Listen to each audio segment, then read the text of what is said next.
Hello. Hey guys, can you hear my voice?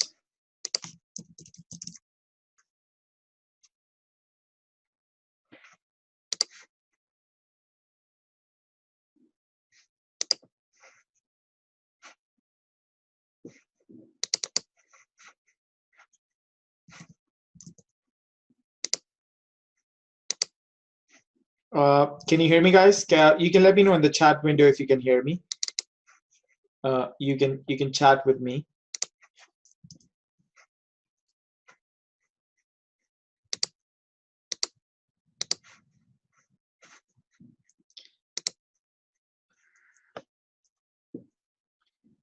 Guys, can you hear my voice?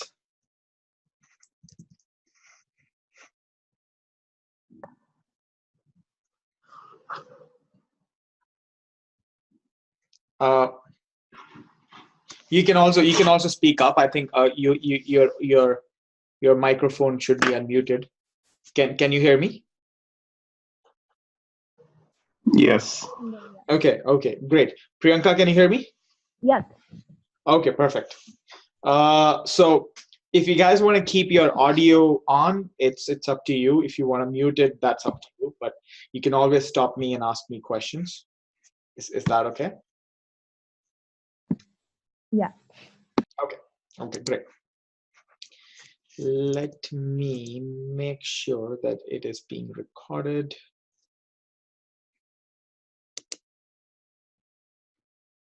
Okay, I hope it is.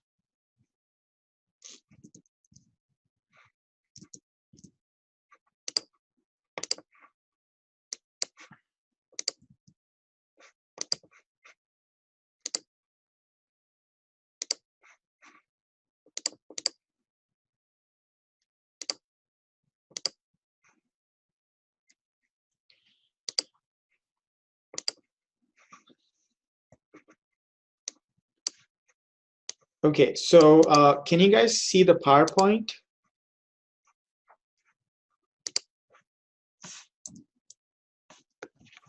Yes, I can see that. Okay, great. Priyanka, can you see the PowerPoint? Yes, I can. Okay, great. Okay, so all right, that's taken care of. Okay, so welcome to the class, guys, and so I welcome you all to this class, and this is the first class. So this class is going to be about like kind of a little bit of introduction to the GMAT, and we would be moving forward to what GMAT is and what is the game all about. I like to call it a game because it is actually a game. And what is the game of is all about? What are the rules of the game?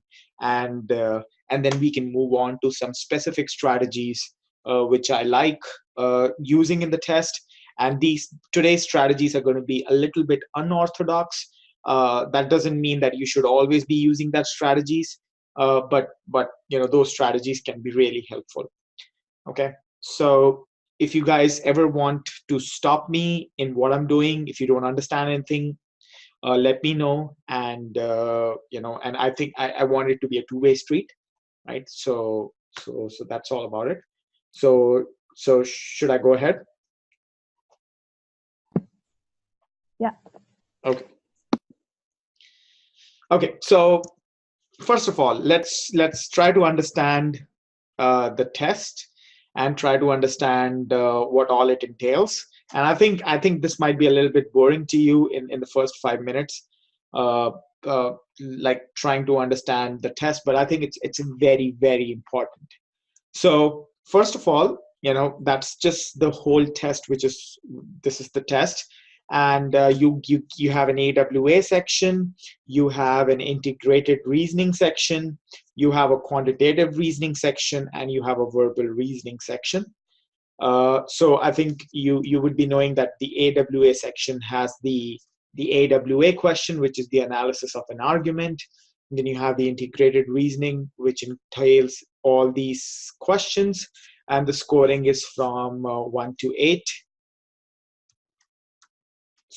just wanted to make sure that if I'm writing something, my voice is in par with that, right? So if I'm saying this is 1 to 8, my voice is in par with my writing, right? There's no lag there. Just wanted to make sure. No, there's no lag. Okay, perfect. Lakshmi Narayan, is that fine for you too? Yes, it's fine for me. Okay, great. So integrated reasoning, again, this is not so important for your admissions because nowadays, till now, the admissions committee don't really pay too much attention to your integrated reasoning score, but it is going to become important in the future, and some schools might consider it. So that is the score is from 1 to 8. Then you have your quantitative reasoning, which is what I'll be taking care of, which has 31 questions in 62 minutes. It used to be 37 questions and 75 minutes, but they pull it down to 31 questions, which I think makes it a little bit more tougher than 37 questions in 75 minutes. I'll talk more about that later on. And then you have verbal, which is 36 questions in 65 minutes. Right? So you have your scores from 6 to 51 here, and you have your scores from 6 to 51 here. Now, a 47 in verbal is not equivalent to a 47 in quant. The score ranges are completely different. So for math perspective, what we're going to see is we are actually going to see the percentiles of the scores, and which is something which are more important to the admissions committee rather than just your raw score. So admissions committee to admissions committee, it doesn't matter if you get a 50 or a 51. What matters to them is your percentile score, like whether you're at the 97th percentile or you're at the 90th percentile. This is what to which they pay focus on. So and again, these percentile scores change every year. So according to the real data, this is how your score looks like. So this is your 51 in GMAT, which is equivalent to 96th percentile. That means you're in the top 4% of the scorers. Then you see a drastic drop to 50. So that means you are in the top, let me keep that here. That means you are in the top 15% of the scorers. So if you're applying to top schools, you really want to be here because you really want to be in at least top 10% of the scorers, right? So in math especially, it becomes really, really important for you to be at least here, right? If you drop down here, you can see that the percentile scores drop drastically. If you actually look at 40 raw score in verbal, 40 raw score in verbal, it's actually 90th percentile or 89th percentile. So you can clearly see that 40 raw score in quant is just 39th percentile, but 40 raw score in verbal is 90th percentile. So what does that indicate? That means people are doing really good at math, which is why they're able to reach the top 61% of the scorers are able to reach 40 easily, but in verbal, just 10% of the people are able to reach the 40 raw score. So in a way, there are a lot of factors that play into this. That would be the cultural factors. That would be that most of the population is non-native coming from countries which are non-native in English. So that is why this actually comes into play. So for math, it is really important that you actually come here. Am I making sense to you guys? Just a yes would be fine if I'm making sense. Okay. Yes, that's perfect. Yeah. So the thing is that like in an online class, since I don't see how you're actually reacting to what I'm saying, it's actually very important for me to actually get your confirmation, because right now I'm just speaking to a screen. So I just wanted to make sure. Okay, cool. So one thing that is new to the GMAT is that you can actually take your sections in any order. And these are the three three ways you can actually take the sections in order. So one way is take the AWA first, take the IR second, take the quants third, and take the verbal fourth. And then these are the two other ways. This was the traditional way, right? And what kind of guidance that I have for you is that if you take test in one way, keep taking the test in the same way all the time. There is no perfect way here. The only way is which is suitable to you. So if you have been taking the test in this particular way, just keep taking it in that way. It does not matter if you take one first or the other second, but just keep taking the test in the same format. So usually what I think is students tinker with this a lot because since these sections are always high scoring, so they like to take these sections at the end. So you can actually take either quant first or verbal second, or quant second or verbal first, and then you can just tinker around and just make sure that you keep taking your practice test, your final test in the same order that you have chosen, right? So there's no right or wrong here, right? So that's what I want to say. Okay, so that is there. I've talked about that. Then another thing is that GMAT is adaptive. GMAT, I think you must be knowing that already, that GMAT actually adapts the way you actually take the test. So let's say if I actually draw a graph, these are the number of questions and this is your score. So if you actually get a question right, or let's say this is the difficulty level, that's what I want to say. If you actually get question 1 right, then the next question that you get, it's actually harder than the previous question that you got. If you get another question right, that means you get the next question to be harder than your previous question. But if you get this question wrong, the next question is going to be either of the similar level or it's going to be of a lower level. So that is how GMAT is adaptive. It actually adapts according to the level. And there are only 3 levels in GMAT. It's easy, medium, and hard. These are the 3 levels of questions that you have. Is that fine with everyone? Till what I have said? Yeah. Okay. Lakshmi, is that fine? Yes, that's perfect. Okay, great. So what does that mean for us? What does that mean for the test? Since GMAT is adaptive, that means some questions are going to be worth more points and some questions are going to be worth less points.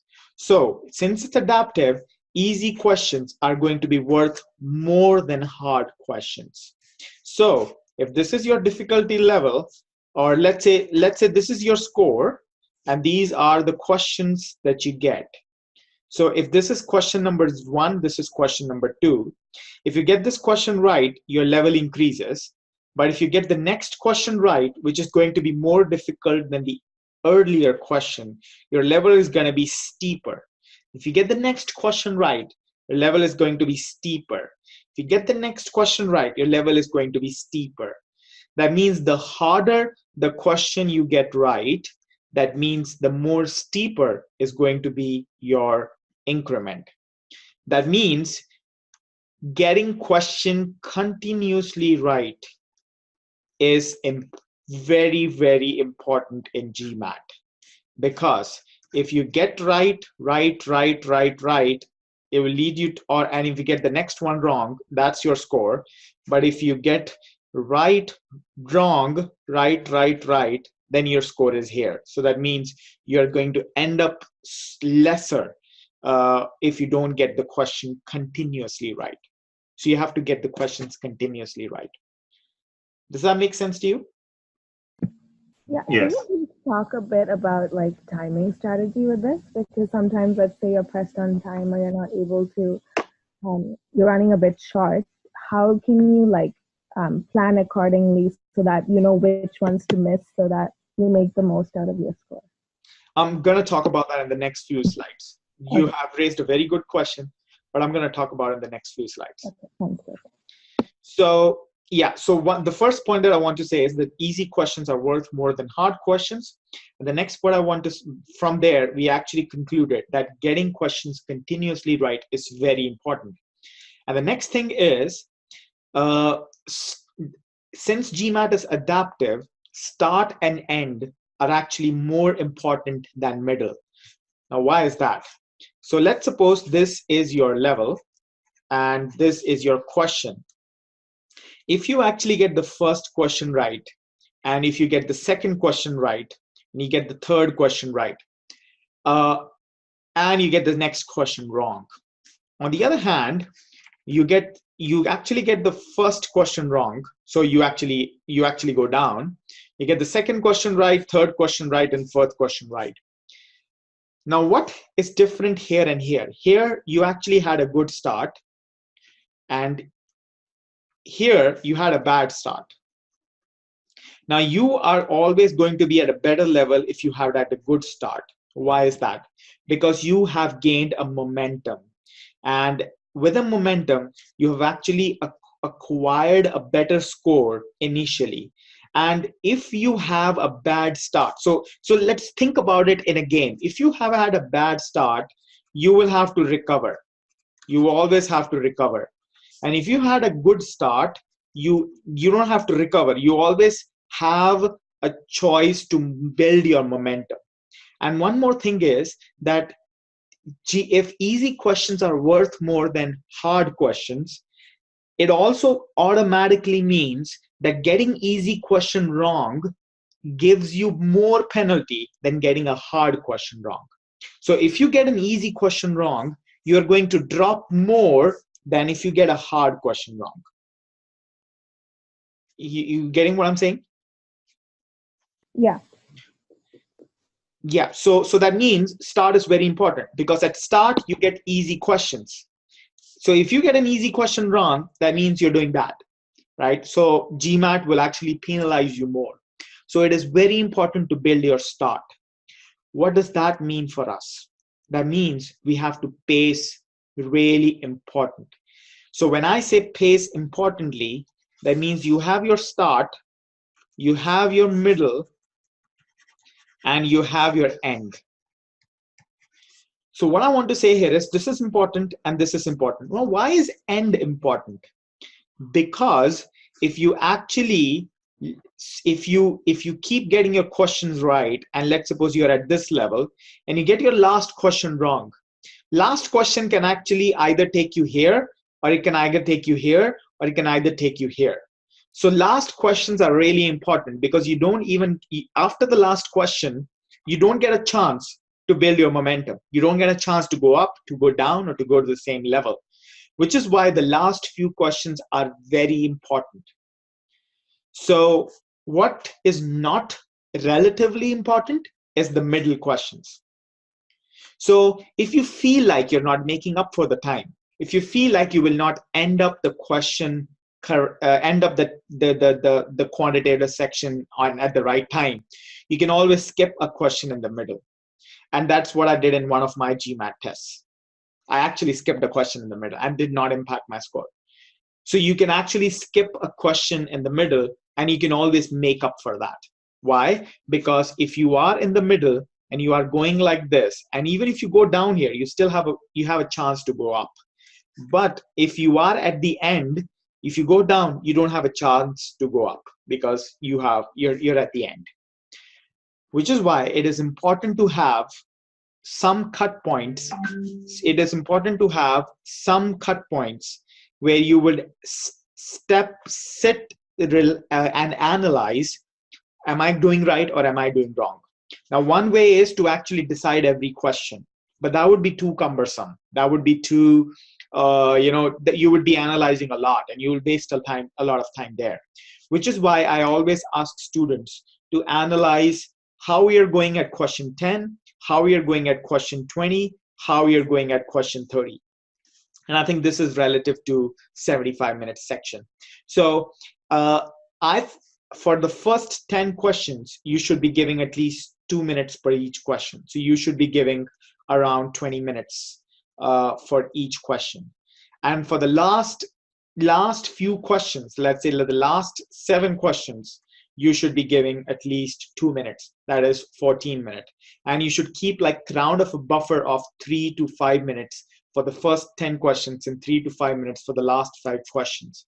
So that means you can always squeeze your time from the middle questions. Am I making sense here? Yeah, perfect. Okay. Lakshmi Narayan, am I making sense here? Yes. Yeah. Okay, great. So what I want to say is that my message is that make sure you pay attention to your first 10 questions and make sure you pay attention to your last 5 or 7 questions. And then in the middle, you can always squeeze your time. And that is how you pace yourself. So you set up a time limit. So if GMAT, I'm going to go skip forward.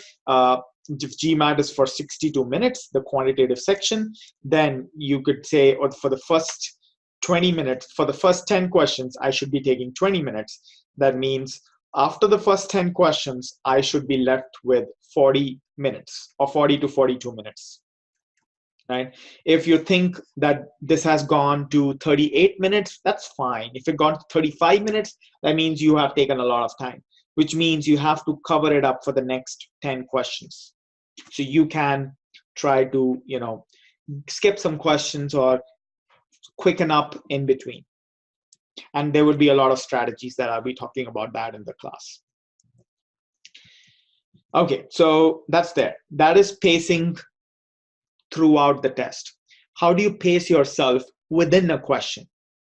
And when you read a question, when you read a question, you figure out, do I know this or do I don't know this? You actually have once you invest in a particular type of strategy of solving that question, the investment easily takes around a minute.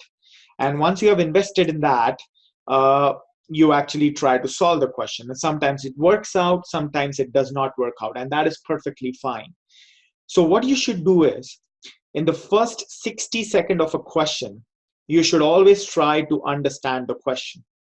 Never ever try to solve the question within 30 seconds. You say, this is easy, let me figure this question out in 30 seconds. Don't do that. Spend a minute trying to understand the question. That is the ideal situation. In the next 30 seconds, you should be on your way to your answer. You should have figured out your strategy. You should have figured out that's the way I'm going to solve it. You should have at least figured out this question belongs to this category, and within this category, this belongs to this subcategory, and this is how I'm going to solve this, and I know about it. So that's the ideal situation. And in 2 minutes, you should have solved it. If it takes longer, I would say 240 seconds. So 1 or 2 questions can take 4 minutes. That's fine. But you should not have more than 2 questions taking for more than 4 minutes. That is something that you have to kind of build that is the awareness or the mindfulness that you have to actually build in every question, which is hard. And I think you would know that since this test, this is what is hard in this test, not the concept, but the mindfulness that you know that you won't be able to solve this question. And that could be anything. That could be that you don't know this concept. That could be that in this particular context, you are not able to think correctly, or there is something else going on in your mind. That is completely fine. But you can only allow yourself 1 to 2 questions and not more than that. And if it takes more than that, you should move on. Now, what if the situation is not ideal? What if, and that is something that is going to happen after every other question or after every other 5 questions. If in the first 60 seconds, you're not able to understand the question, don't try to solve it. Try reading it again and again layerfully. Try reading the question in bits and pieces. Try understanding the question part by part. Break the question into parts and understand them. And if you're not on your way to the answer in the first 90 seconds, if you are still struggling to find out, is this the right way? That means you need to change your way. That means you need to change your way, and your approach is not right. You need to move to another approach. And there are some approaches that we will be doing in this class. So you need to change your approach. You need to be unorthodox here, right? You need to maybe try plugging in or try using the answer options or making the question easy. you need to try different strategies, or probably having an educated guess, and we will also learn how to make an educated guess. And if you've been in 20, it's been 2 minutes and you're not able to get the answer, you're not able to even figure out how to solve this, it's time to guess, and then it's time to move on. And that is very, very important. Being mindful of the time is very, very important, because I have seen students who have literally spent 7 minutes on a question, and then they realize they've taken too much time. But if you spend 7 minutes on a question, you have literally wasted your exam, and you've wasted your time, you've wasted $300, and you have wasted another month because you cannot write another GMAT for 1 month. Which is why I don't find it fair, because this test kind of decides whether you go to this college or that college, but that is how the game is. So are you guys understanding what I'm saying here? Yes. I was just thinking if there would be any session where you will be taking up some questions, like suppose one set of 31 questions, and like attempt it so that would give us a good practice. In this class only, I'm going to show you when this happens, what to do, when this happens, what to do, and when this happens, what to do. I would be showing you questions. Perfect. Thank you. Yeah. Priyanka, are you getting what I'm saying here? Yeah. Okay, great. Yeah, I know this like might seem a little theoretical, not too practical, but it is very important. So, very important to pay attention to this. Okay. Another thing is, students, when they start the GMAT journey, they get a 550, and then they expect a 700 in the very next test. That is sometimes possible, not always possible. So you have to understand that you would see improvement in steps, and if you are seeing any improvement, that is good news. So again, this I gave a test and I got 550 some few months back. So then I realized. Is it like next in the next step that you are saying, I would be like reaching somewhere around 600 and then incrementally? Yeah. So what I'm saying is your score should improve incrementally. If you in the first test you get 550 and in the second test you get 700, that's an anomaly. That means either you took the test in some unrequired restrictions, or the questions were easy. The test was not actually an actual GMAT test. If you're seeing incremental improvements, that means you're improving. But if your improvements are like this, that means you're not improving. So your improvements have to be at least positive, like that. So that means you are actually improving. That means you're improving sustainably. So you have to improve sustainably. That's what I want to say. So I took some Manhattan GMAT practice this thing. So there I used to get 620 and something like that, in between 580, 650, like that. So, but on the test it became 550. So Yeah. that I did not understand. How did it happen? So there is another factor which is called nervousness. When you actually go to the actual test, this is what I always tell to the students. If you are, let's say in the first test you get 580, the next test you get 620, the next practice test you get 640, then you get 640, and then you hit 680. Okay, this is what your practice test has been.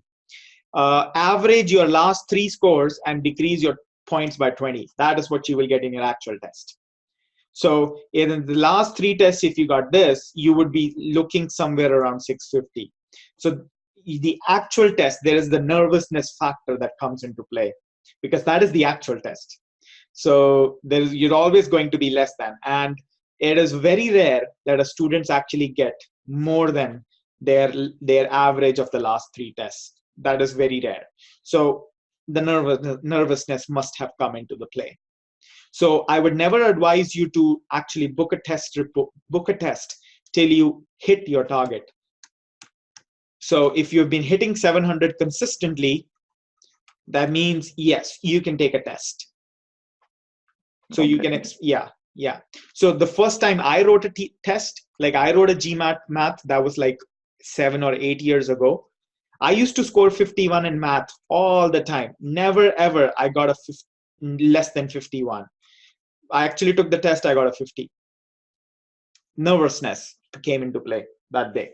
So it's always the nervousness.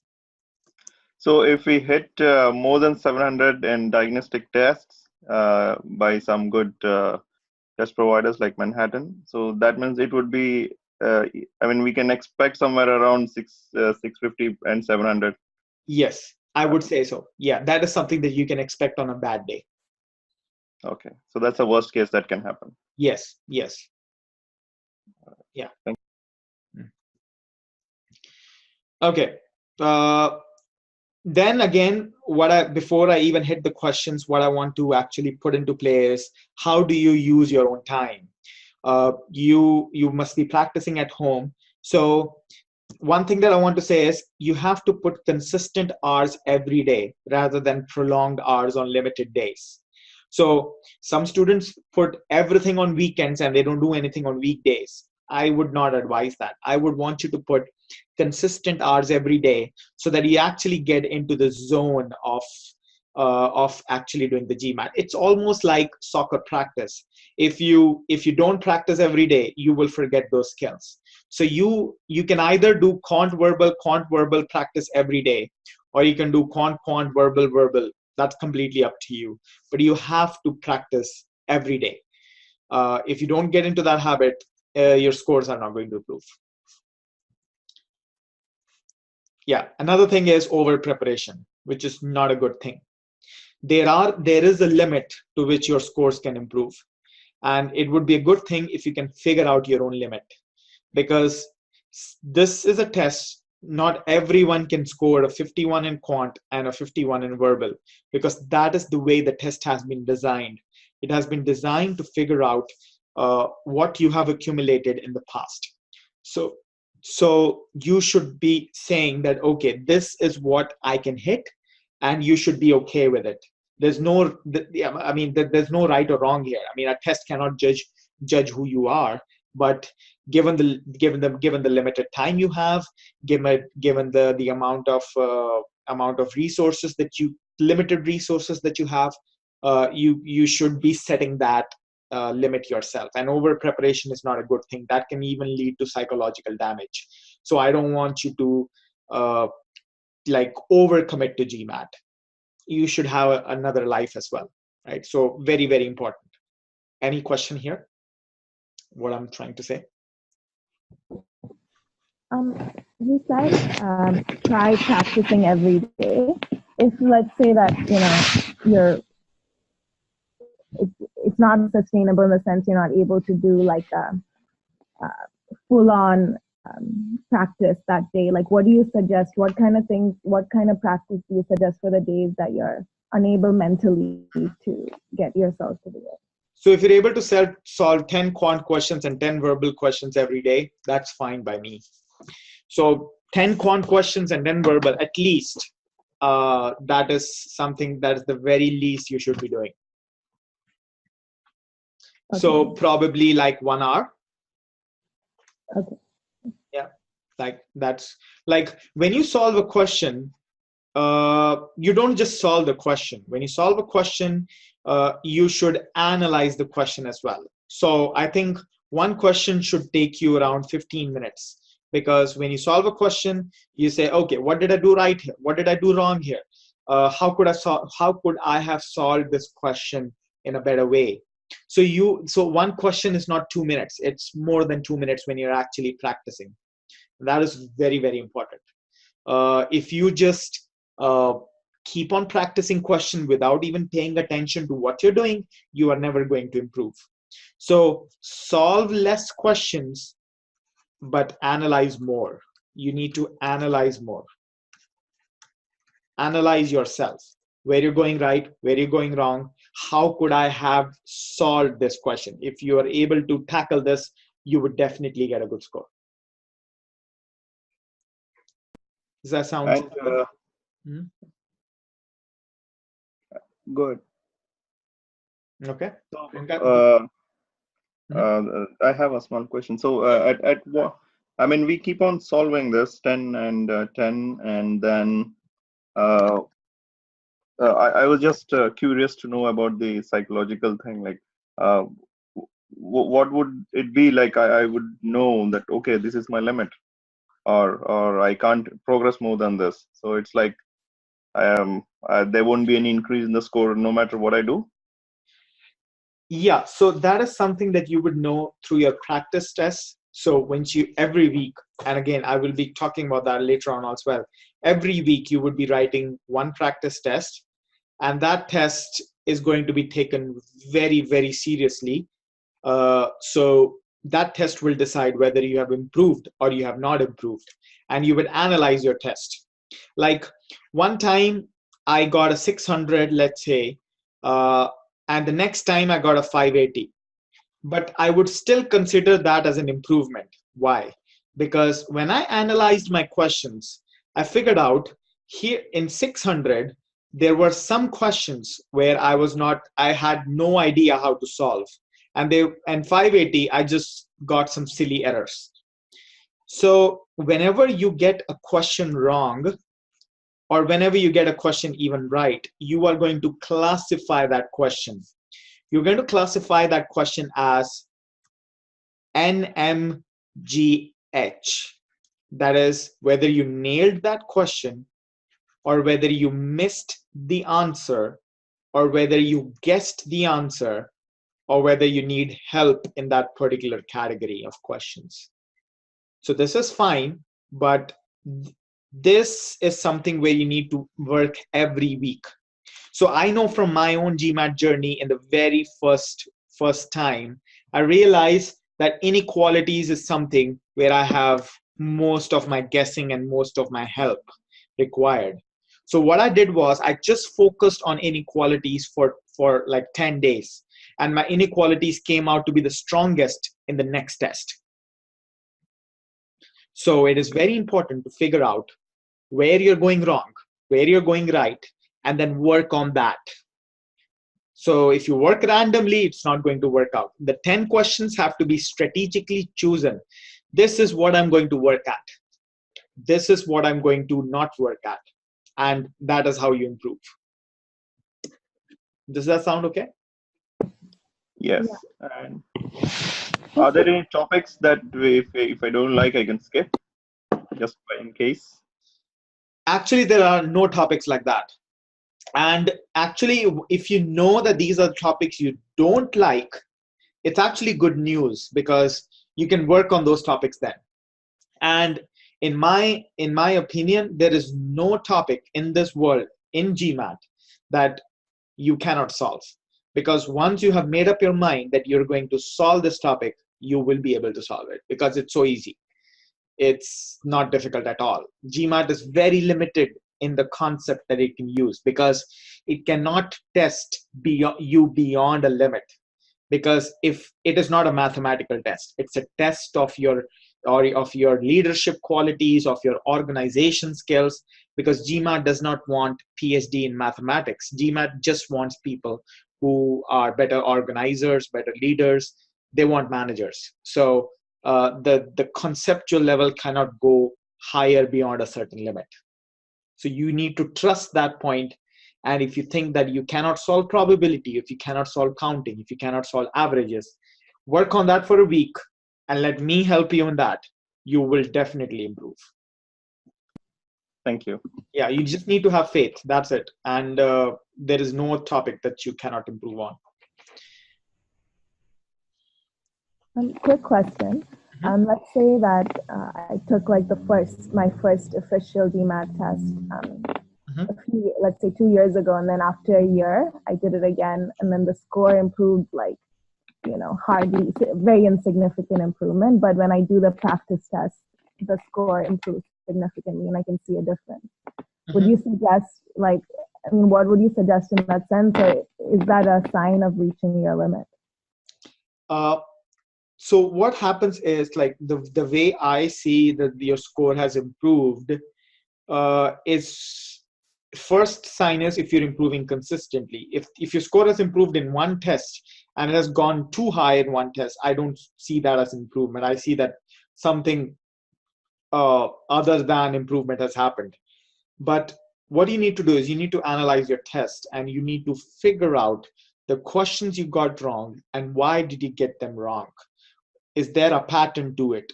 And if you figure that out and if you work on that, and then the next test that improvement happens, that means you have improved. No, no, what I mean is like when I'm doing the practice tests, like at home, or having time doing like Manhattan or the official guide or whatever, I can see an improvement and I'm analyzing it. But when I actually take the exam, and I've taken it twice, and it's been a year apart, I still don't see a significant increase in my score, even though the way I study has improved and my actual practice tests I've analyzed and one thing that I would like to say is that if you put a gap in something, those events become completely independent. So GMAT can only be like, even if I want to write GMAT now and I want to get a 51 in math, I would also again have to practice for at least a month trying to get into the rhythm. So GMAT is like a rhythm. So if you start preparing now, you should have to write your test within 2 months. And if you take more than that, your score is going to drop down, because it's like being in practice and being consistently being aware of the questions. So if you're looking at scores a year apart, you will fall back to the same level again. Like, I know my level. My level is around 720 in GMAT if I just write it randomly. Like, if you give me GMAT tomorrow, I'll get a 720. But if I work for 2 months consistently on this, work hard, then I would get like 760. So it's like building abs. If you put too much time gap in your practice, in your going to gym, you're going to likely to lose your abs. So it's like that. So it's like a condensed practice that you have to do, and you have to write your test right after that. Okay, got it. Yeah.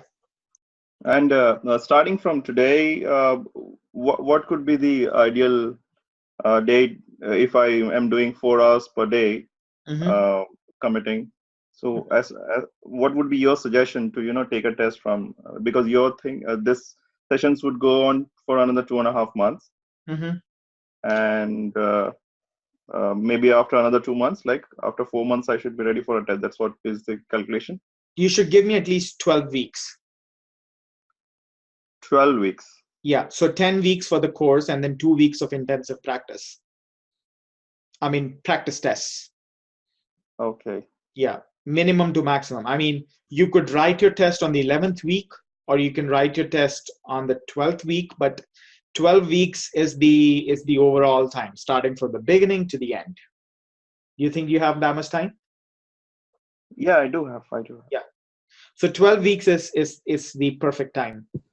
Like, in the last 2 weeks, you would be writing a practice test every second day on the same time at which you have booked your GMAT, and you would be analyzing it and hitting yourself if you get a question wrong. Like, not hitting yourself literally, like psychologically feeling bad that you got this question wrong and you could have got it right, so that the next time you get a similar question.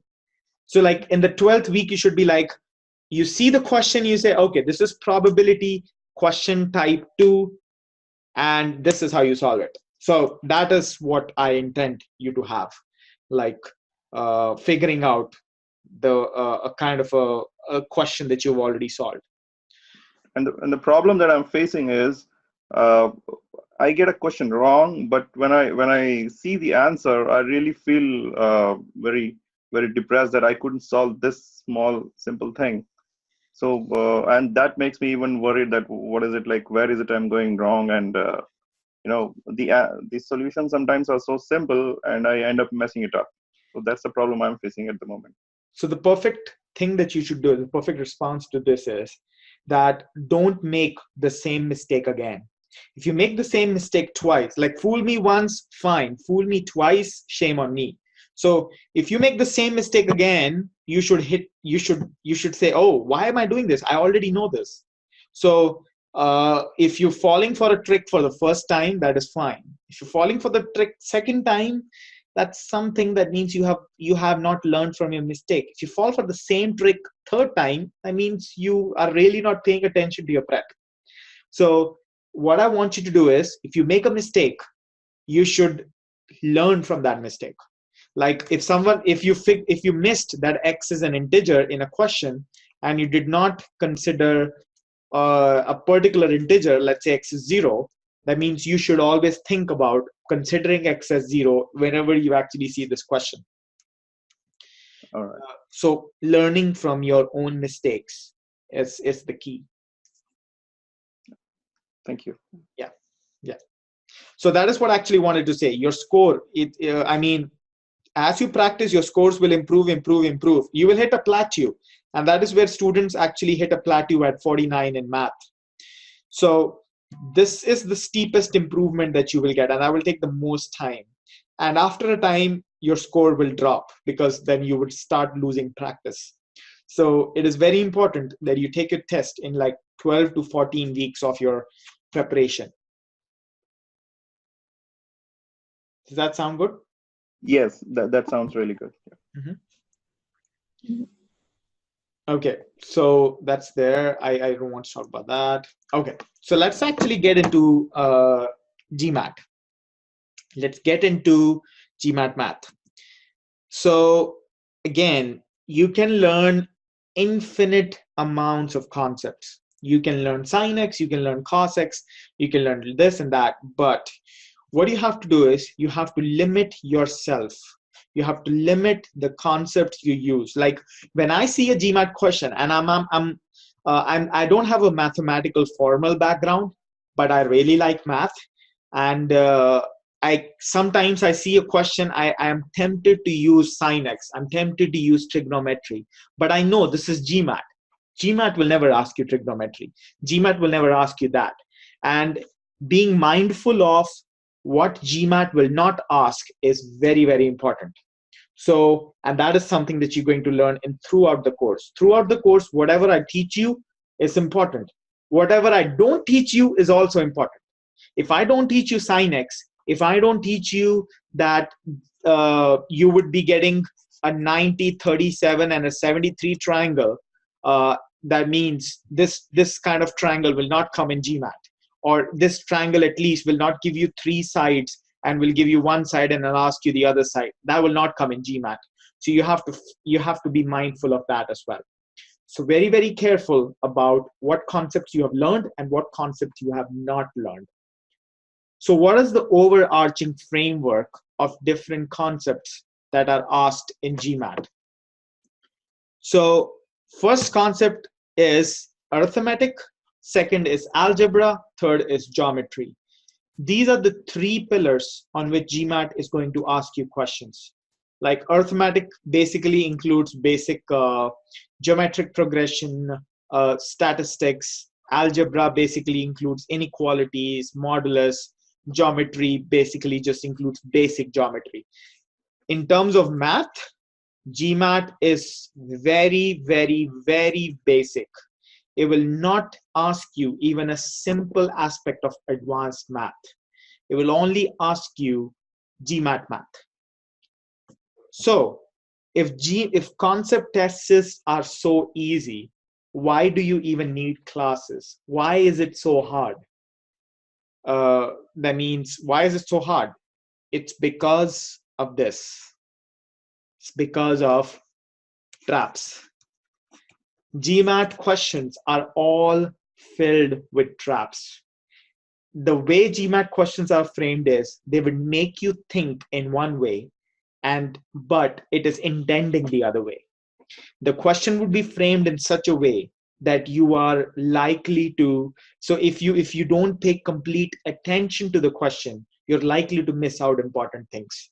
If you don't have a good scratch paper work, you're likely to miss out important things. So it is very easy to fall in traps, and this is something that you have to be mindful of. So if something is too easy for you, if you see this question which is too easy, be aware. The only thing that GMAT tests is a little bit of math, but what it tests is it tests your awareness. It tests your mindfulness. That is what it tests. And this is what makes a good manager, right? And that is why it tests that. And this is something that you would need in your course. Let's say if you take marketing 341 or marketing 361 in your first year of GMAT. Am I making sense to you guys? Yes. Yeah. Yeah. So let's actually see one question. Why don't you take 2 minutes, not 2 minutes, let's take 1 minute to solve this question. This is an easy question. And then we will actually solve this question together.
So did you get the answer?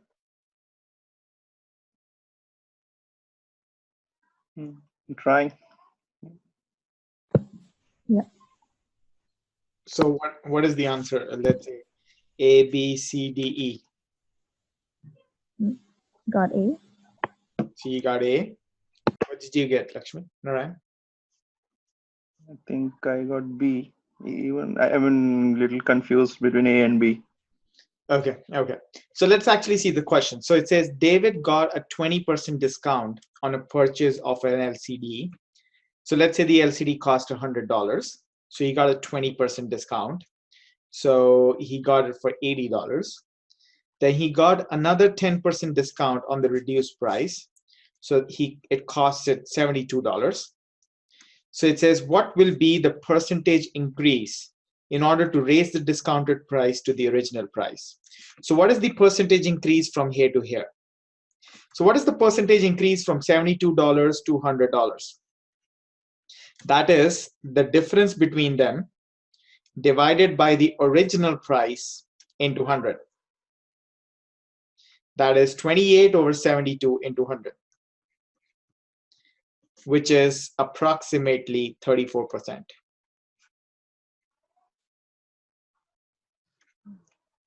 So the answer is C. The original price here won't be 100, right? It would be. But you can assume it to be like, you can assume it to be 100x. The x would actually get canceled out. No, what I mean is when you do the percentage change. So the question, if you actually see the question, The trap is here. The trap is here. The trap is what will be the percentage increase in order to raise the discounted price to the original price. So what is the percentage increase from 72 to 100? So what is the percentage change from here to here? So that is the difference here, which is 28, divided by the original, which is 72, into 100.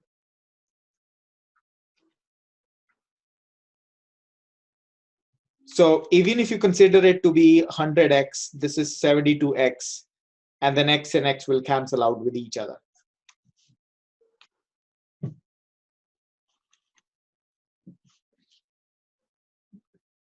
Did you get what I did here? Yeah, I just took 28 over 100. Yeah, that was the trap. That is the trap.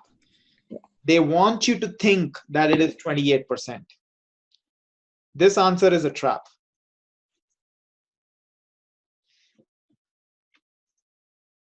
Right? I got it. So when I got it.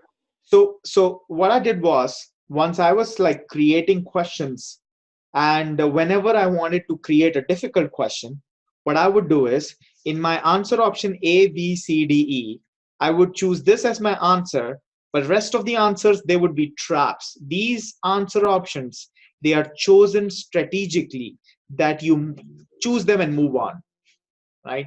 So you have to consider that if you actually choose an answer, that answer is not a trap. And the way to check that is to always get a habit of double checking your answer. Now, if I write a GMAT, if I want to do 61 questions, I can do them in like 30 minutes. But again, I always take the full time that has been given to me. Take the whole time, because you have that. Make sure if you solve a question in 1 minute, you make sure that you spend the next minute making sure that you've got the right answer. So even if it's an easy question, hold yourself, hold your senses, make sure that you're not falling for a trap. And you would be seeing a series of traps, a kind of a pattern of traps that GMAT actually asks you. So just be mindful of the traps. That's what I want to say. And we will see some different types of traps. Is that fine? Yeah. Okay. Yes. I think we have a new member as well. Let me add on his. Okay. Anyhow, so why don't you guys take a minute and try to solve this.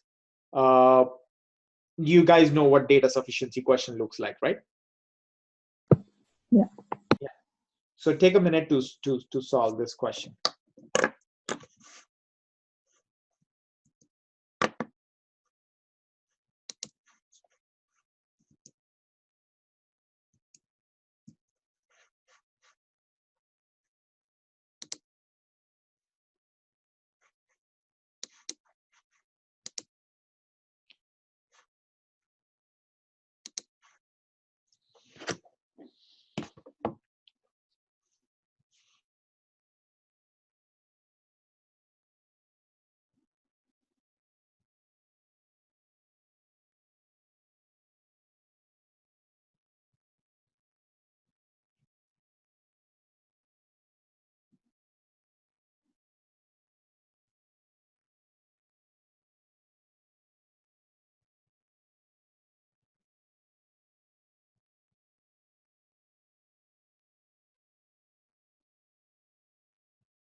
Okay, so what do you think is the answer? E. Come again? E. Neither substitution. E? What, Lakshmi Narayan, what do you think is the answer? E. E. So you guys are able to figure out the trap, right? The trap is that both the equations are the same. Like 3x is e2y plus 21. And if you divide this equation by 1.5, you get the same thing.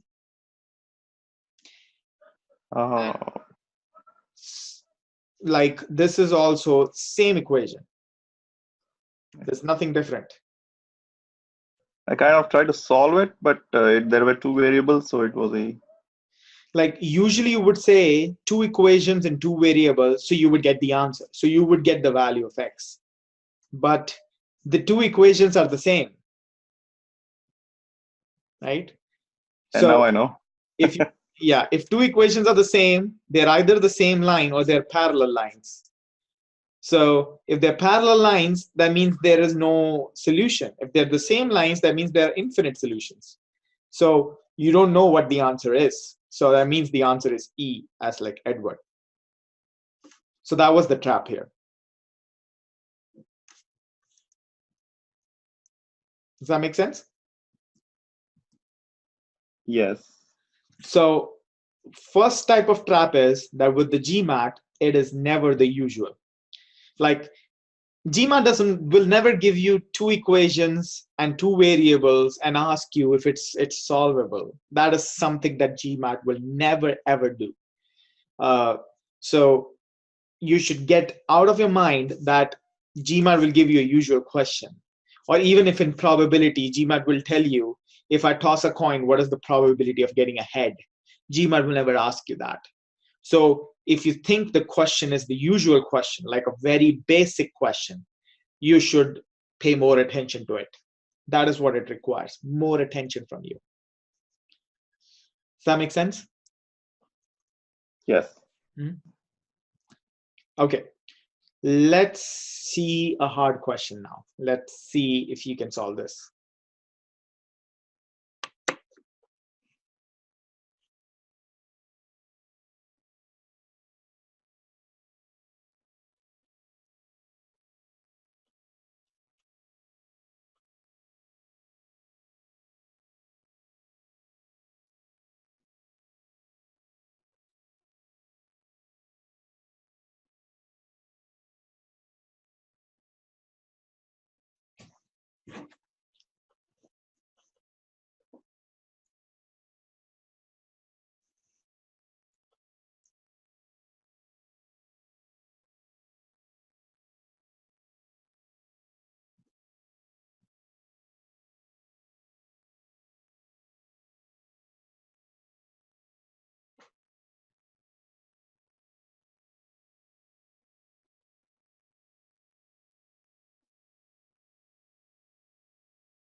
Okay, so did you get the answer?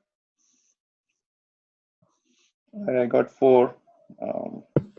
Maybe. What did you get, Priyanka? I think 12, but I'm not sure. Okay, so 4 is the most obvious answer, isn't it? Yeah. Like if you have a 0, so you can have a 5 here, you can have a -5 here, you can have a 5 here, you can have a 5 here. So Dave made a square with 5 centimeters on one vertex, and one is at the origin. So you can have one like this, you can have one like this, you can one like this, and one like this. So that sounds too obvious. I mean, GMAT will never ask you a question like that. That means there has to be something in it. And even if you're trying to guess this question, guess more than 4. There has to be more than 4. So what else there can be? And GMAT actually loves, I would use the word love, loves some numbers. And one particular set of numbers it loves is 3 square plus 4 square is equal to 5 square. GMAT just completely is in love with this set of numbers. And you should, whenever if you see the word integers, you see a 5, and you would know that Pythagoras theorem can work here. It can be something like this as well. So GMAT. So basically, let's use a mathematical approach in this question. If this is 0, and let's say this is x comma y, it could be anywhere. So what do you want actually? You want the vertex to be 5, right? So this is y, and this is x. So basically what you want is you want x squared plus y squared to be 5. So in how many possible ways is this possible? This is 0, 5, 5, 0, 0 minus 5, 5 minus 0. Then you have 3, 4, minus 3, 4, 3 and minus 4, minus 3 and minus 4. Have I covered it all? 1, 2, 3, 4, 5, 6, 7, 8. Yeah, I think I have. Yeah. So the answer is 8.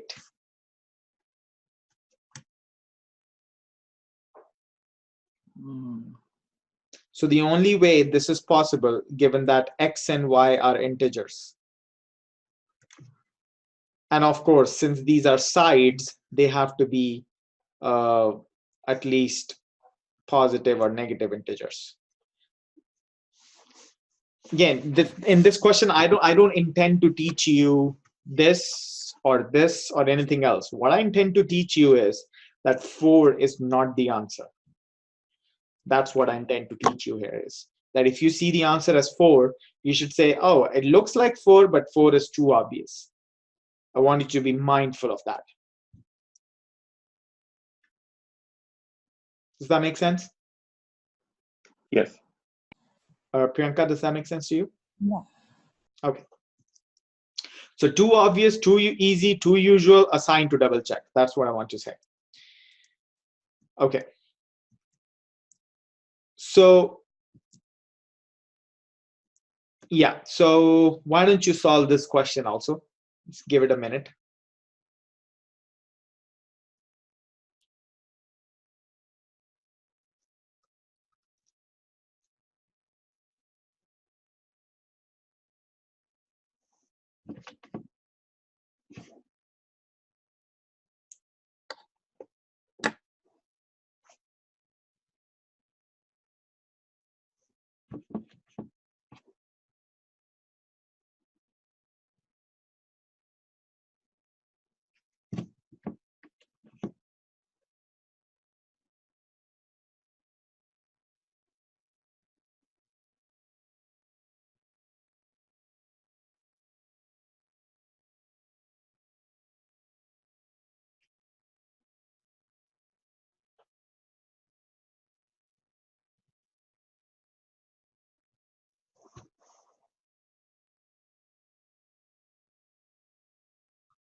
Okay, so did you get the answer?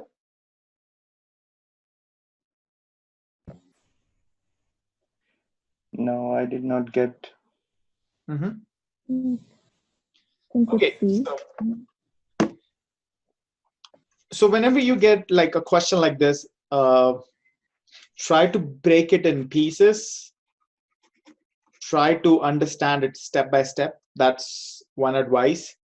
I always try to do that. So let's try to read the first sentence. Walter wrote down ages of 7 employees on a piece of paper. So 1, 2, 3, 4, 5, 6, 7. The median of all ages was X. So that means this is X. That's the middle part. The eldest employee was 2X years old. So this is 2X. If ages of all the employees were distinct integers, whenever you read the word distinct, you gotta be alert right there. Very, very important for GMAT. So you read the word distinct, you stop right there. That means every word is different, every integer is different. Then what is the highest possible average of all ages of the 7 employees? Now, given that they are integers and they're distinct, so what is the highest possible? What is saying? What is the highest possible average? So that means this number has to be highest possible. This number has to be highest possible. So if this is 2x, so what is the highest possible value for number 6 or number 5? Can you tell me?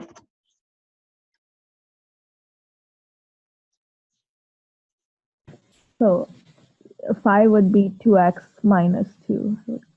That would be 2x minus 2, and that would be 2x minus 1. That is the highest possible value. Perfect. And the highest possible value here would be x minus 1, x minus 2, and x minus 3.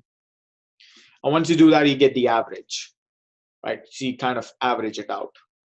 But my question here was that questions are framed so you skip the most important while not reading carefully. So if you do not read this carefully, if you do not read the word distinct, you would call it 2x, 2x, x, x, x. And if you read the word distinct, that is how you will frame it. So make sure every word of the question is important. And that is also another trap. They make the most important part of the question so subtle that you are likely to misread it, or you're likely to just disregard it. So very, very important to pay attention to every part of the question. Does that make sense to you? Yeah. So I just like plugged in. I just plugged in x and then accordingly did it.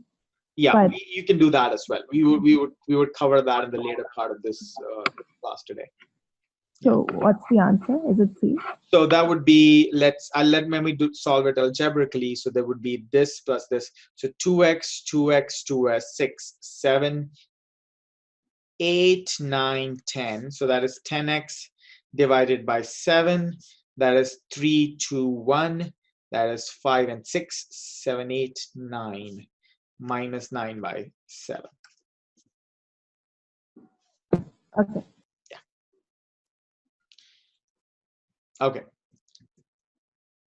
So one more thing is that GMAT questions, they always will give you hints about what is the answer, or it will always give you hints to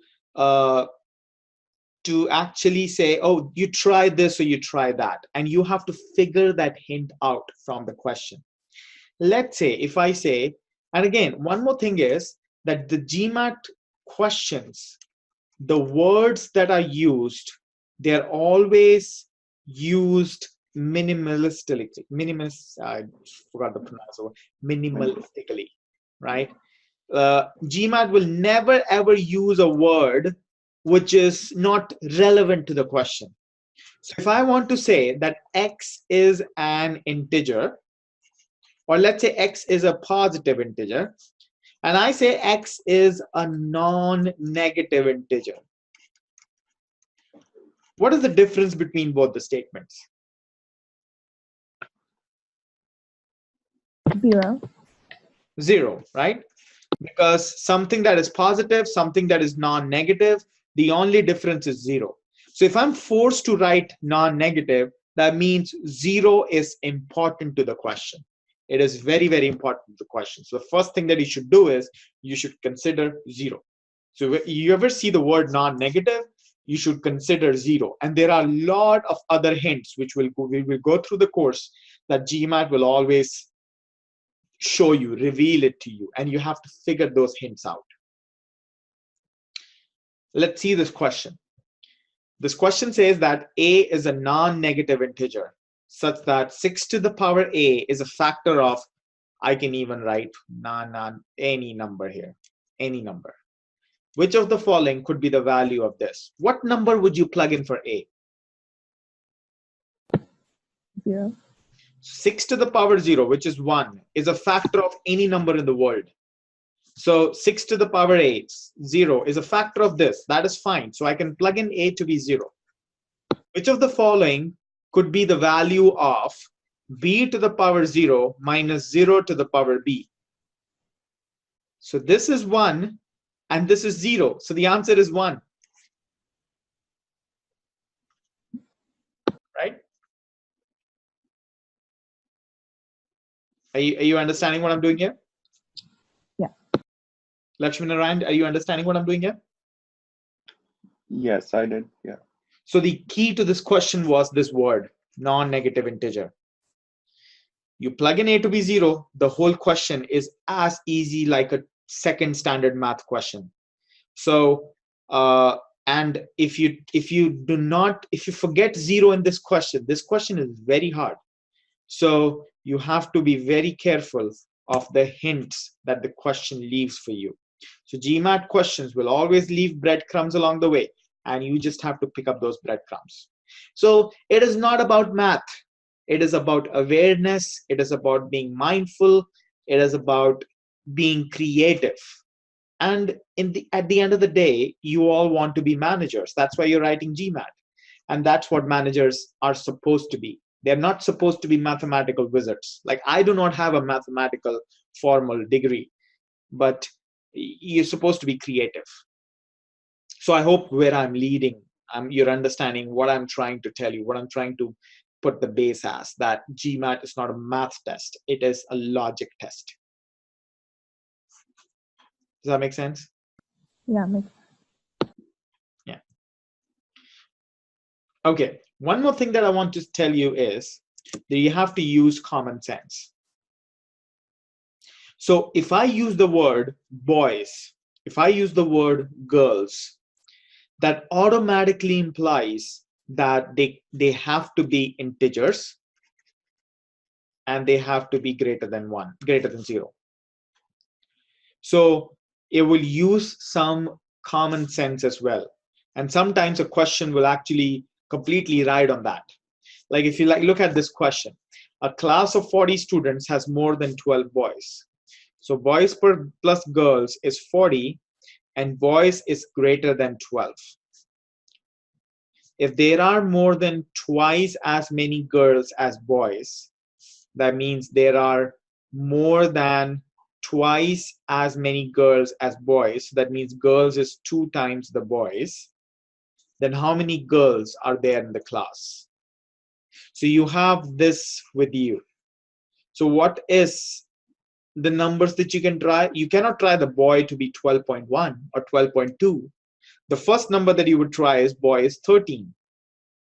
If boy is 13, the minimum number of girls is 27, right? And it cannot go beyond that. It has to be that.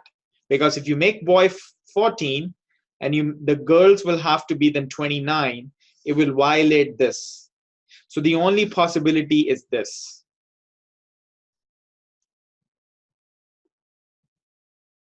Did you understand what I did here? Yeah. Yes. So the key to the question was that if you're doing boys and girls, that means it has to be integers and it has to be positive integers. So of course, if this, instead of boys and girls, if I say X and if I say Y, then the question is not solvable. There are unlimited solutions to this question. But the only thing that made this question possible was boy and girl. So here the question did not tell you that the number of boys have to be positive or the number of girls have to be positive. It is implied. And how it is implied? It is implied through common sense, and something that GMAT will also test you at. So if it says there are X number of trucks, something that is implied is you cannot have half a truck. You would have to use that common sense. Right? Does that make sense? Yeah. Yeah. So that is also kind of a trap that GMAT actually puts. Again, as I've said, make a habit to double check your answer. Let me give you a question and see if you can double check on that. Why don't you solve this and take a minute?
So what is the answer?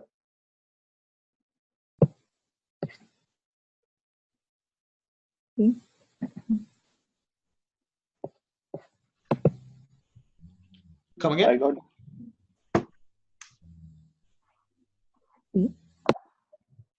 I didn't get you. A, B, which was it?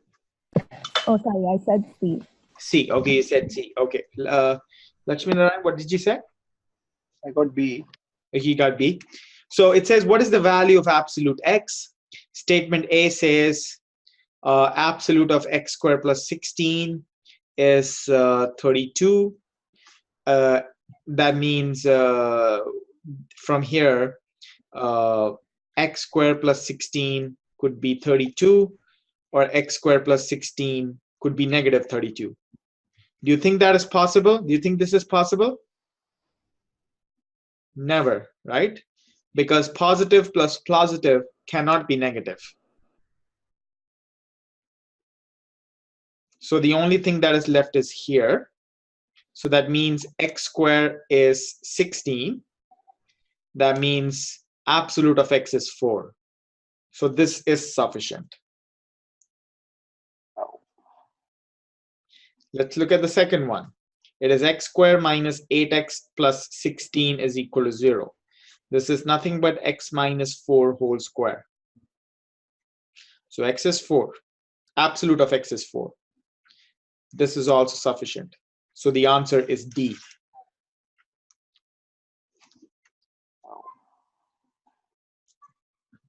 Did you understand what happened here? Yeah, the first thing. Oh. Trap, trap, trap, trap, trap. It's all traps. Okay. Yeah. Right? So that's, yeah, I mean, you got to be very mindful, very careful of what you're choosing as the answer. And one way of doing that is writing every step on scratch paper. Very, very important.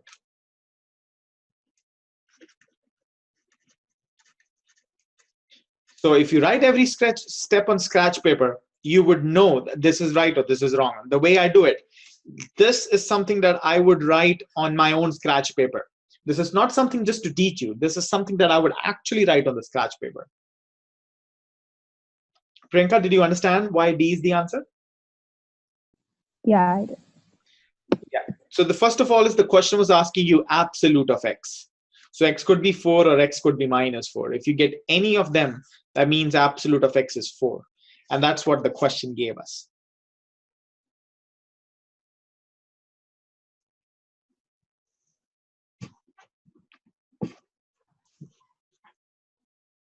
Okay? Yeah.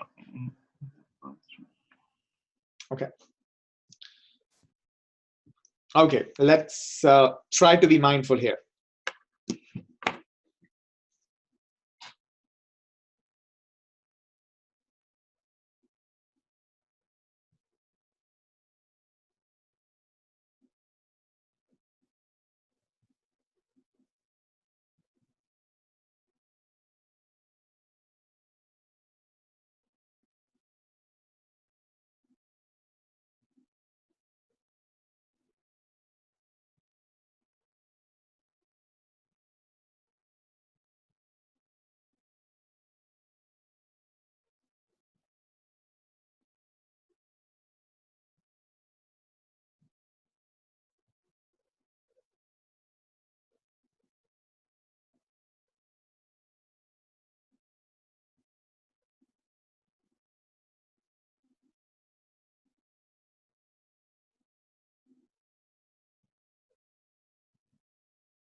So what did you get the answer as?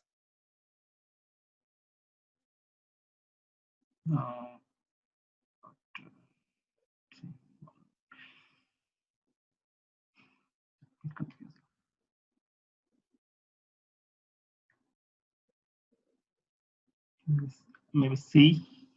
Mm-hmm. I'm still not sure. I'm still solving it. Okay, sure. Take your time.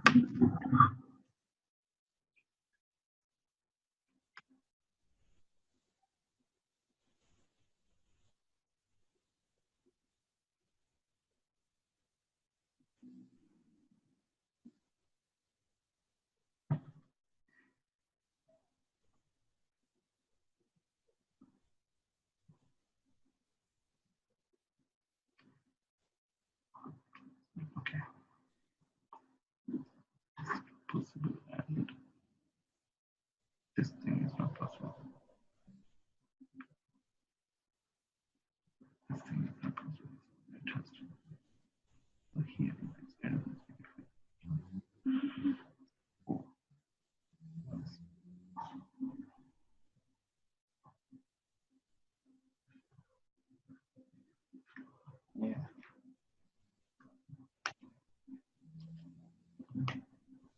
I got E, I think.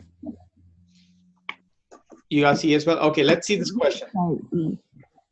Oh, you got B? E. E for elephant. Okay. So is x greater than 0?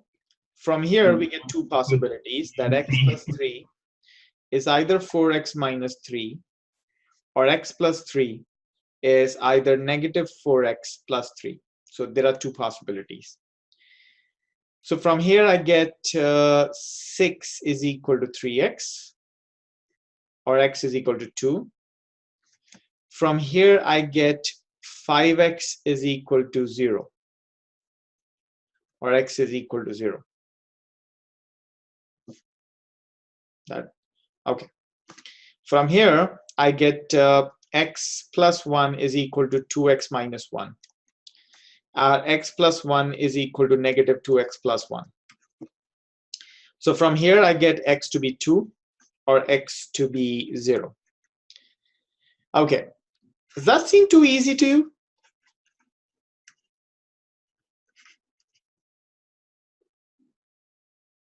Like, if you call it C, does that seem too easy to you? Like, this is sufficient and this is sufficient. Like, will GMAT only give you an absolute modulus and ask you that, okay, do the plus and do the minus, and you will get the answer? Yeah, it's too easy. That is too easy, right? Now, what should you do is, the one thing that happens in modulus is, and this is something that we will do when we do the concepts of modulus as well, that you're supposed to, these are two possible values. These are possible values, not the actual values. You're supposed to try to see whether they work here or not. 2 will work, but if you try to put in 0, absolute of 0 plus 3, is that equal to 4 into 0 minus 3? That gives you 3 is equal to minus 3. Does that work? No. So this does not work. Similarly, this does not work. So that means they both are individually sufficient, and D is the answer.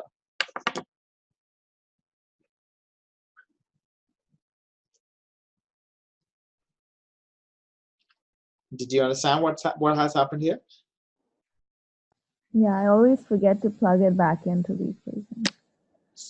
Yeah, so make this a habit that whenever you solve modulus questions, you plug the numbers back in and check whether they work or not. Yeah, and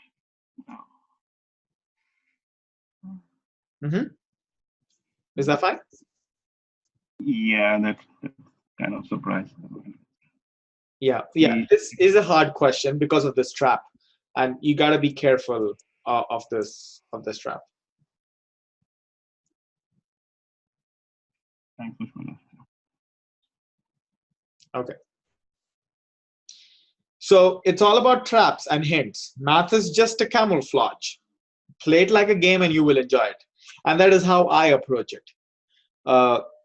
Like, math is just to play a limited part in it. It's all about hints and traps, and it's all about that. A hard question.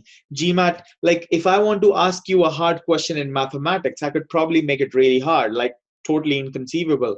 But if I want to make it hard in a given context, I will have to use traps. And you have to understand that the game is all about figuring out traps and figuring out hints, and it's less about math. Okay, does that make sense?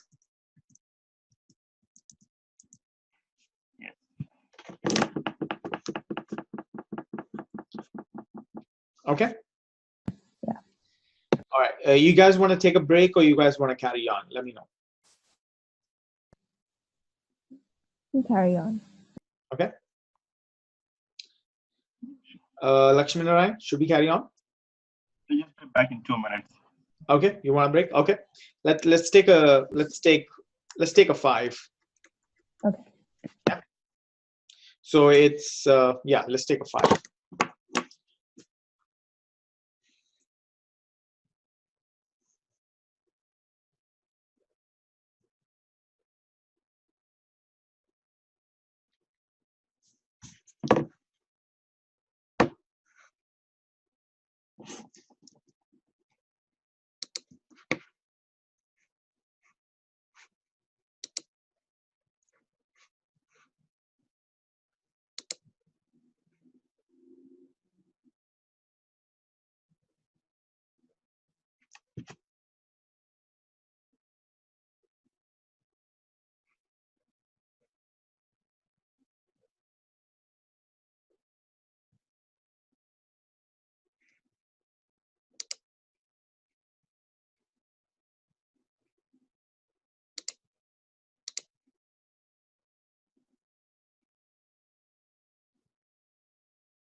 Okay, so given all that we have gone through, I want to ask you a question. Is it okay to guess in GMAT?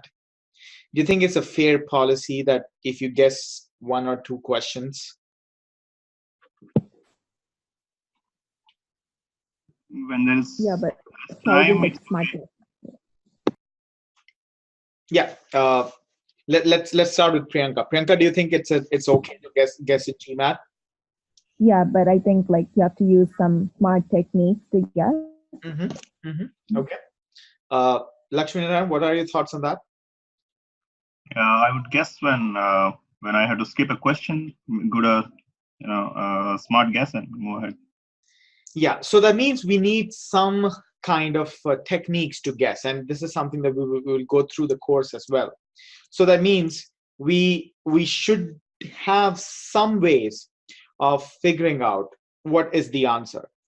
And you could, I call it guesstimate. You can call it, ballparking as well, whichever you want to call it. So there has to be some ways, and something that works out really wonderfully well in geometry questions, because in geometry questions, if it is not written to you, then the questions are the diagrams that are given to you are always in scale, and in some other questions as well. But it actually works out really wonderfully. So you can ballpark, and it's something that you should also do if you're all falling for, if you're not able to figure out how to do the question, if you're stretched for time. So there are different ways, and I have some certain like full on videos on ballparking as well. But here what we'll do is we will solve some questions together. So what you need to do in ballparking is you need to first identify your target. That target is, what do you want to ballpark about? That is usually what the question is asking you. So if your question is asking you what is the length of this side, of the question is asking you how many marbles are there in this jar, that is your target. And then you should use the rules in the question to actually come out with a ballparking figure. And the ballparking figure should have a range. You would either have something about the lowest value, or you either have something about the highest value. You would have some wall here or some wall here. Based on that wall, you would eliminate your answer options.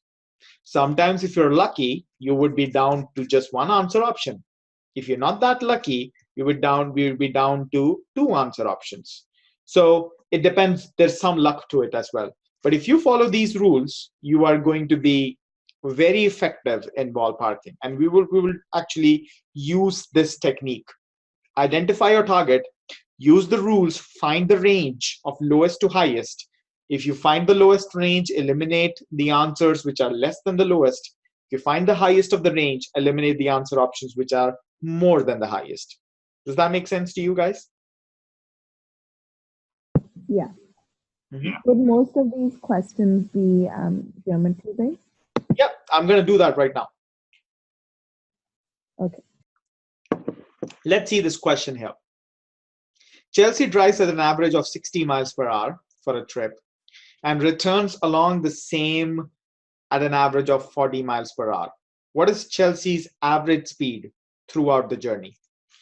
So she goes from A to B at 60 miles per hour and comes back 40 miles per hour.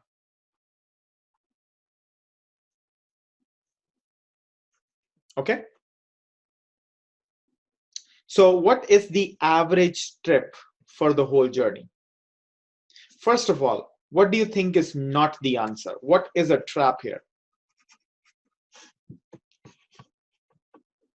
Or what is the most obvious answer? I think 50. 50, right? That is the most obvious answer. I mean, you would get harder questions in your SATs. This is the most obvious answer. So I would be very, very cautious if I choose 50. Is that fine? Yeah. Okay. Yeah. So here's how you ballpark. If you go at the speed of 60 and come back at the speed of 40, where have you traveled? So you have covered some distance at 60 and covered some distance at the same distance at 40. Where have you traveled more? Like where to what? So it's she drives at speed of 60 and returns along the same way the speed of 40. What is Chelsea average speed for the whole journey? So where have you traveled more? So if I solved it, like if I show this to you mathematically, let's say the distance is x. If the distance is x, that means you have traveled x kilometers or x miles at the speed of 60, and you have come back x miles at the speed of 40. So if you want to calculate your average speed is nothing but total distance over total time. So what is the total distance that you have traveled? That is x plus x. And what is the total time that you have taken? Time here taken is distance over speed, which is 60 over x. And the time taken here is 40 over x. So this is x plus 60 over x plus 40 over x. Right? So if you calculate this, you would actually get your answer. But that's one way of doing that. But so if you want to ballpark here, you have traveled some distance at the speed of 60 and you have come back the same distance at the speed of 40. Where have you taken more time? Have you taken more time here or have you taken more time here? The latter. You have taken more time. You have taken more time here? Yeah. If you've taken more time here, is your speed going to be, average speed going to be less than 50 or more than 50?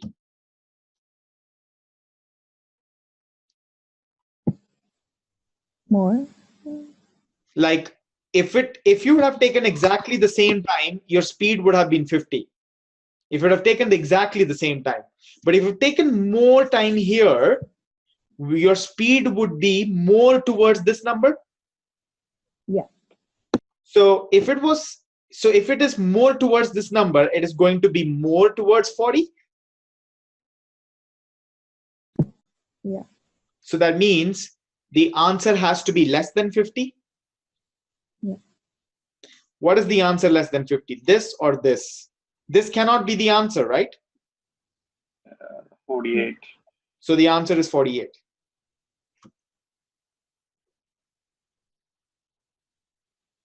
Did you get what I did here? Yeah.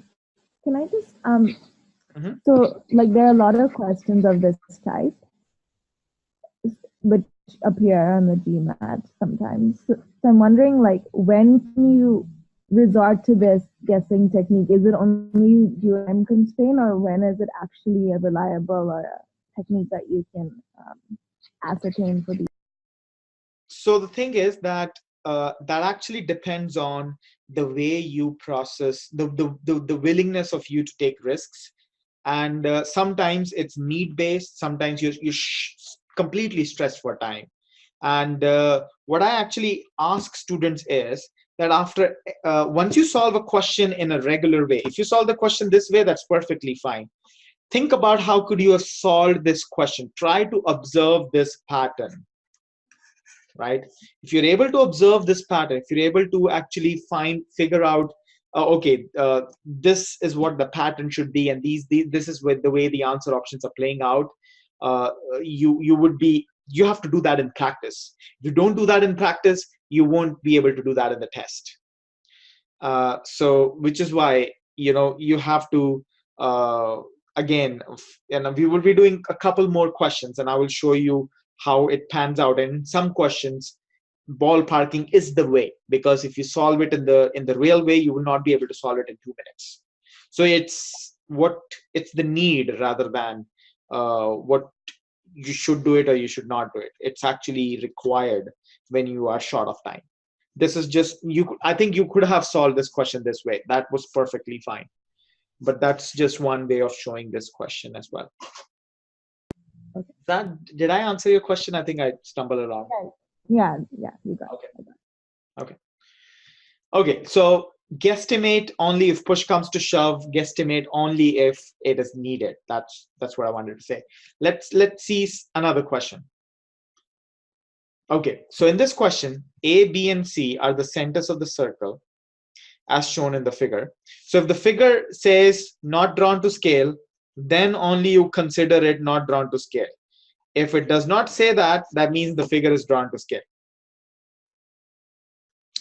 So the question says, each of the circle has a radius of 3.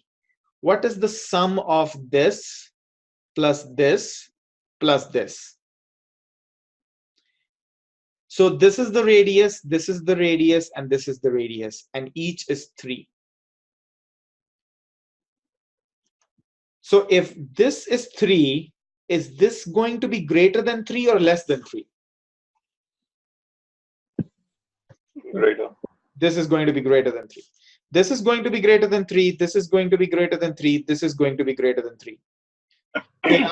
So your answer is the sum of these arcs is greater than 3 plus greater than 3 plus greater than 3. So your answer is greater than 9. So your answer has to be 9 plus. Does that make sense? Yeah. So we have found out a range. We have found out a minimum for our answer. Now what we will do is we will eliminate from the answer options. So pi is something 3 plus. We will not even do 3.14. It's 3 plus. This is 3 plus.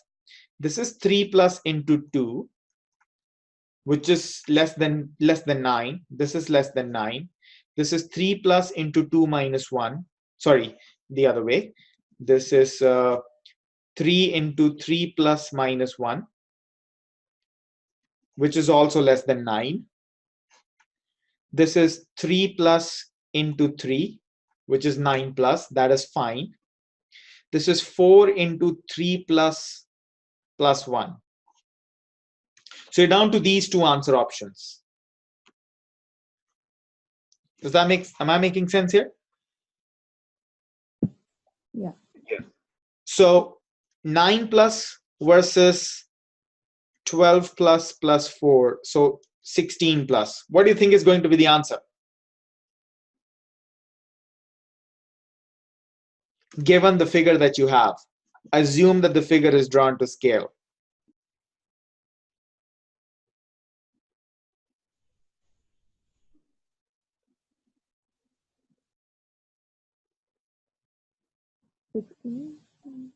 It's got to be 9 plus, because there's not much difference between this and this. So you have this, this, and this, and this, this, and this. There's not going to be much difference between this and this. So you're down to these two answer options, and I would guess this.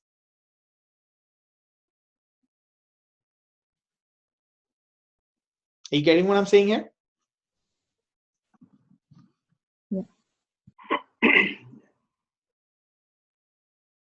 At least one thing that you're able to do is you're able to eliminate 1, 2, and 3. That is guaranteed eliminated. And from here, you're down to these two answer options. And definitely 9 plus is much closer to your option. Of course, there is some probability here of getting the answer wrong, but at least if you're guessing and you're short of time, you at least reduce your probability to 50-50. And even here, 9 plus seems like a better option than 16 plus, because figure is drawn to scale. And if this is 3, for it to be 9 plus, for it to be 16 plus, this has to be greater than 6. This cannot be double than that. This cannot be double of this. So, which is why it is 9 plus.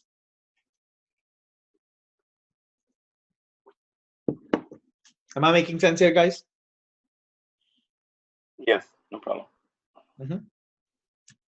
Priyanka, is it fine? Yeah. Okay. So again, guesstimation or ballparking is an art which comes with practice. And it is a very, very useful art. It has helped me tremendous of times. So it is not a science, which is why I cannot just give you the rules. You have to practice it. And we will. How would you have done it without guessing though? I don't even know how. Yeah. So we can do that. So let me just erase all the. Let me do that. Erase ink.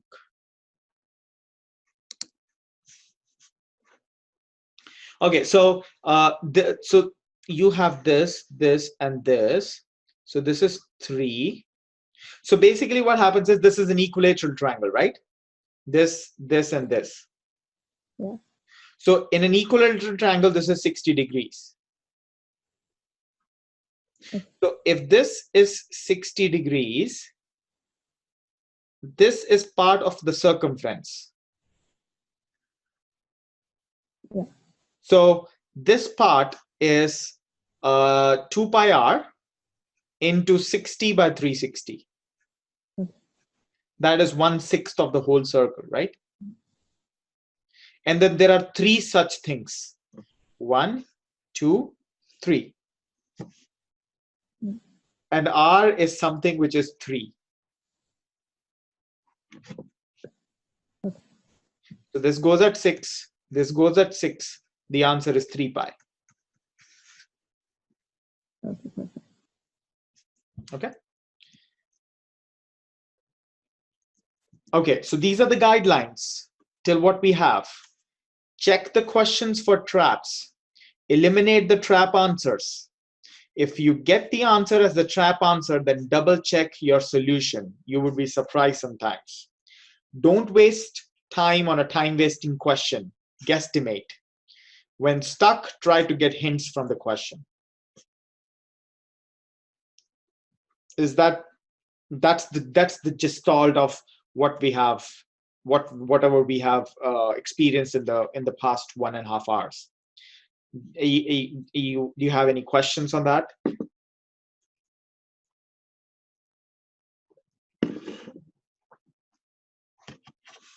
Does guesstimation work on like most questions? Right? I mean, if you can't really choose which question to apply to, it can generally, once you practice, you can see it being applied to various questions. So I would like in geometry especially, I would do a ballparking exercise with you for like half an hour, 45 minutes in the course. There we would do a lot of questions.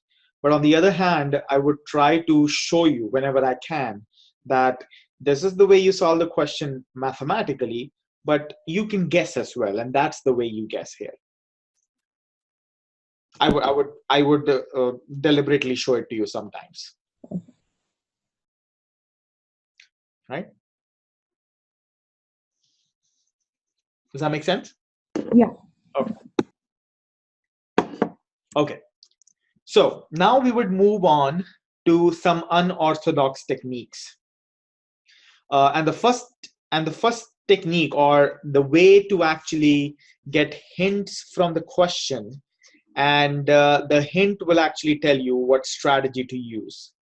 Of course, you can use math at every question, and that is not the intent of this class. We would start using math from third class. First two classes is all about strategies. So there are some hints in the question which can tell you what strategies should I use. So the first hint that the question gives you is when the answer options are variables. If the answer options have variables in them, that means what you can do is you can actually choose your own numbers for the question. So basically, you can choose to plug in a question. That is something that you can do only when the answer options are variables.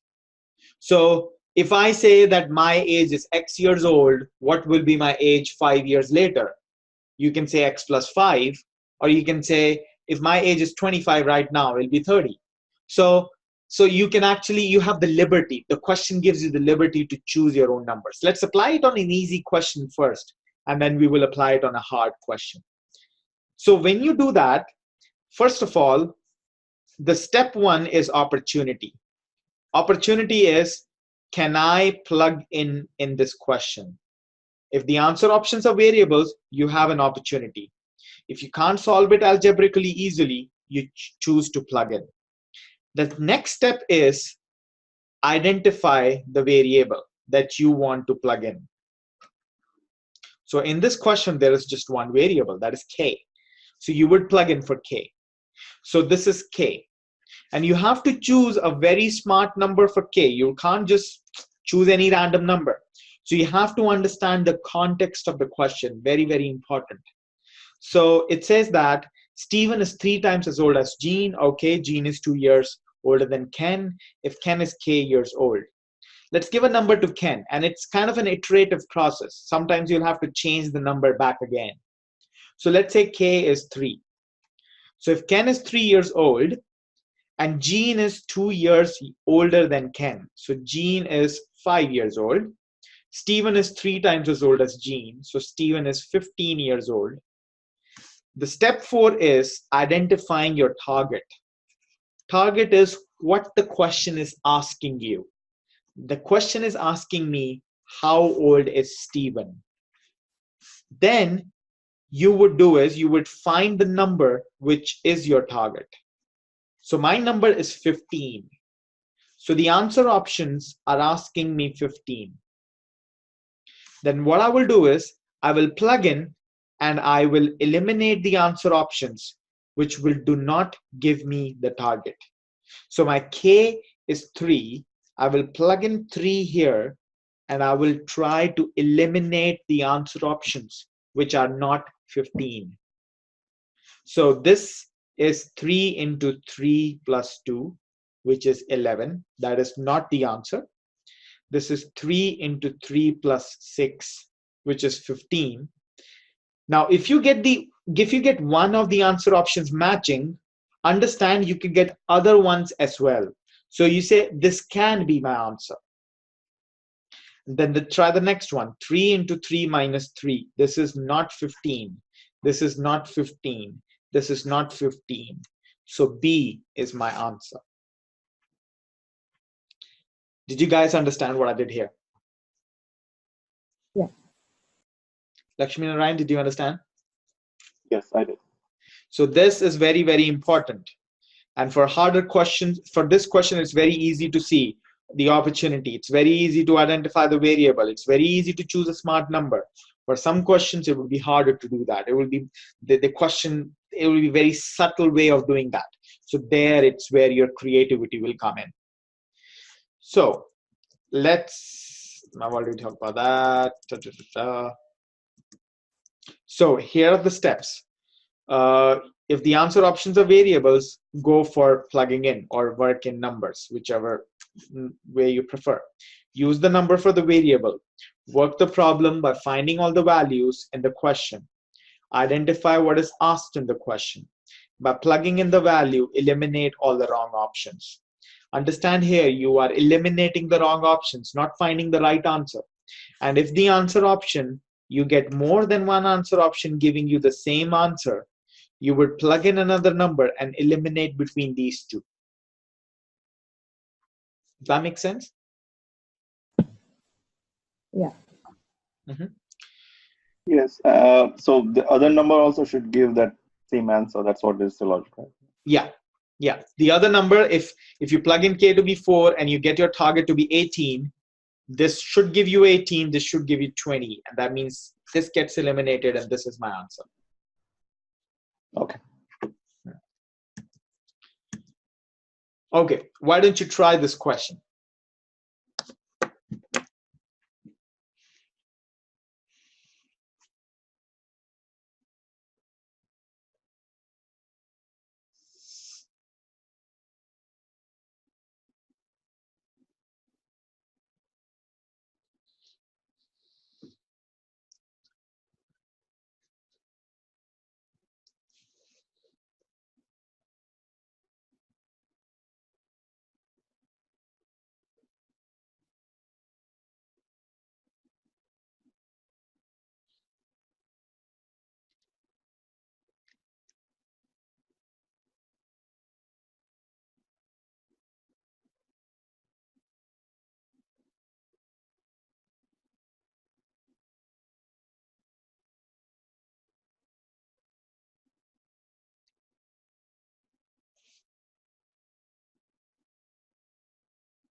So did you get the answer? I'm guessing, but I think it's 1. Okay. Lakshmi Narayan, did you get the answer? Yeah, I got both 0 and 1. Okay. I don't know. So I'll go with it in 1. So in that case, what you should do is you should plug in again and eliminate between 0 and 1. So let's do that. So we have this weird looking expression here. So A, B, and C are positive numbers. Let's say A is 1, B is 2, C is 3. One advice is always choose different numbers for different variables.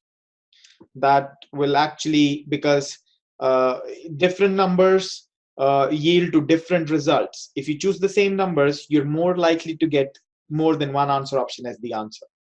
So if you figure that out, you have x to be, so you have x to the power 1 over x to the power, we can even plug in for x, but I will do that later on, x to the power 2 raised to the 1 by 2 raised to the power AB, which is 2. Then you have x to the power B divided by x to the power C. You start seeing the pattern here now. X to the power C divided by x to the power A, and then 1 over AC, which is 3. So this is what it is. Then what I can do is I can just plug in for x as well. Let's say x is 4, right? So if x is 4, then this is 4 to the, or I don't even need to do that, but I can still do that. 4 over 4 square over 1 by 2. Then I have 4 over 4 cube over 1 by 6. Then I have 4 cube over 4 over 1 by 3. And if I try to solve this, this is 2 over 4 into 4 to the power 1 by 6 over 4 to the power 1 by, that is 1 by 2. Then I have 4 over 4 to the power 1 by 3. So this 4 goes by this 4. This is 2, which goes by this. Then I have this one, which is 4 to the power 1 by 6 over 4 to the power 1 by 3. So what do I have? I have... I think you missed 4 squared in the second bracket. I think you forgot to bring the 2 in the second one. So 4 over 4 cubed to the power of 1 by 6. It should be 4 squared over 4 cubed, right? From your thing above. Are you talking about the number 1, number 2, or no? number... So in number 1, the second bracket in the first equation you written out, it's x squared over x over 3. And then when you go to the second one, you forgot to bring the 4 squared. You just put 4 over 4 by 3 to the power 1 over 6. Okay. So like, so I I'm will not write being this again. clear. So is this Yeah, expression fine? Is this expression fine? No, that's the Okay. one with the problem. So 4 over 4 square 1 by 2. Okay, this is 4 square. Yeah. Okay, that's fine. So that means this is 1 by 3. So this is 1 by 3 as well. Yeah. So the answer is 1. Yeah. So again, if I plug in all the numbers, this is not the answer. This is 4 to the power 1 into 2 into 3. Nope. This is 4 to the power 1 over 1 into 2 into 3. Nope. Nope. So B is the answer. Okay. Lakshmi Narayan, did you understand what I did here? Yes. Yeah. So no matter what you do, you would actually get 1 as the answer. That's there. Let's try a difficult problem actually. So before that, here are a few guidelines that I want to give you for these kind of problems. First is always choose different numbers for different variables. Second thing is, if you stay away from 0 and 1. I chose 1 here, but try to stay away from 0 and 1, because if you plug in 0 and 1 here, you're more likely to get answer options which gives you more than one answer. Because the way 0 and 1 work is they kind of have different rules. If I say, what is the answer? Is the answer x to the power 2 or is the answer x to the power 3? But if you choose x as 1, both the answer options give you the same answer. So try to stay away from 0 and 1, especially when powers are involved. So that is the advice that I would give you. But again, you would learn that from practice. It's fine if you still do that. But what I want you to do is I want you to understand the gist of what I'm trying to tell you. So what I'm saying is stay away from 0 and 1. Use small numbers for easy calculations. Try to avoid fractions. If I say that x by 4 is an integer, choose x as 4 or choose x as 8. Choose a good number and try to challenge the question's logic by using different numbers and avoid numbers already in the question. Try to use different numbers. So that's just the advice that I would give you. And this is something that you will realize if you actually solve these kind of questions, which I will give you after the class. Is that fine? Does that make sense? Yeah. Yeah. Lakshmi Narayan, is that fine? Yes, yeah. I need some time to again go through the whole class once again, and you know. Mm-hmm. But I have understood till whatever you have thought till now. Okay, okay. Let's see this question. Why don't you guys try to solve this question? This is actually a really hard question.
Lakshmi Narayan, did you get an answer? I don't know. I chose 4, and I know somehow it is giving me 16, so that's x squared. I don't know whether it's right or wrong. I'm just still verifying. Okay, so the thing here is choose the easiest number first. So Gus made a red wooden cube, green in color, cut the cube into x cube smaller pieces, where x is greater than 2. If x is greater than 2, what's the next number that you can think of? 3. 3. So let's assume 3. So Gus made a wooden cube, which is red wooden cube, green in color. So it's red throughout, but it's green in color from the outside. And he cut the cube in 27 pieces. Now, how would you cut a cube with 27 pieces? So you have a cube like this. For you to cut it in 27 pieces, how many cuts you have to make? You have to make cuts like this. That's the cut you're making, right? So you would have cube 1, cube 2, cube 3, cube 4, cube 5, cube 6, cube 7, cube 8, cube 9, 1, 2, 3. So that's how you'll have 27 pieces. Does that make sense? So I'm not done yet, but I just wanted you to understand. I wanted to know, did you understand what I did here? Yeah. So the question asks, how many of the cubes will have at least one side painted green? Let's kind of reverse this. If says how many cubes will have at least one side painted green, tell me how many cubes will have no side painted green. If you have the core of the cube painted red, you cut this. How many of the cubes will have no side painted green?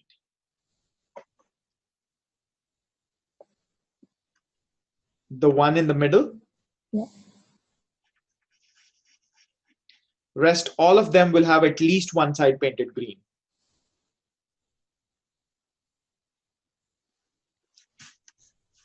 So if you cut a cube in like if you make a cut like this, you make a cut like this, you will have at least one side painted green for each cube.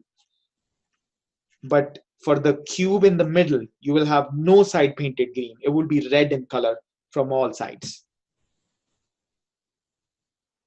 Only one. Rest every other cube will have at least one side painted green.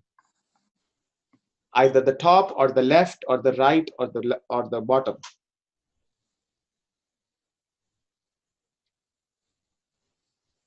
Are you guys getting what I'm saying here? Yeah. But it changes as the x changes, right? Yeah, it changes as x changes. But I think it gets harder to visualize if you make x greater than 3. Okay. So your answer should be 26. If you plug in x as 3. This is 9. Nope. This is 15. Nope. This is 6 into 9. Nope. This is 6 into 9 plus something. Nope. This is 2 into 3 into 9 minus 6 into 3 plus 4, which is 26. So E is the answer.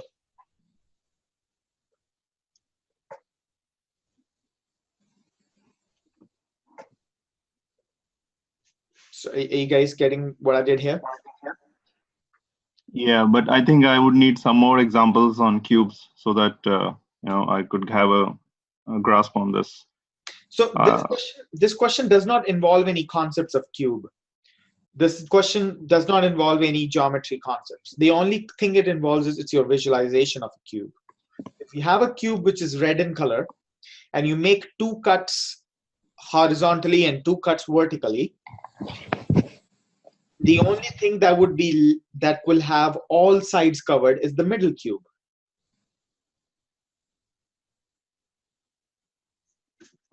But if you take a number higher, then there will be more cubes inside, right? Which will not be. So your answer will change appropriately, but still E will give you the same answer that you're looking for. So even if you make X as 4, then you'll have more than one cube with no side painted green. Then still E will be your answer.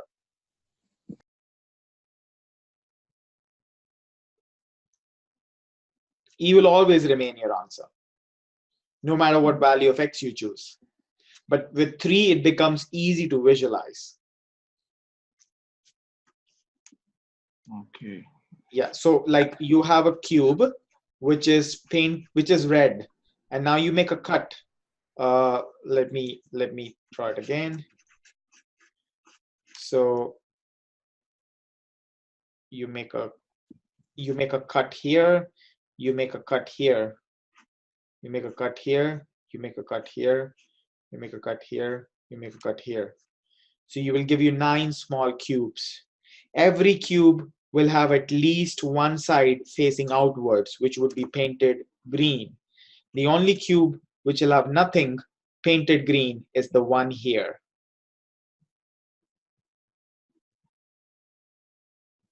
You getting what I'm saying? Yeah, I got it. Yeah. So 26 cubes will have at least one side painted green.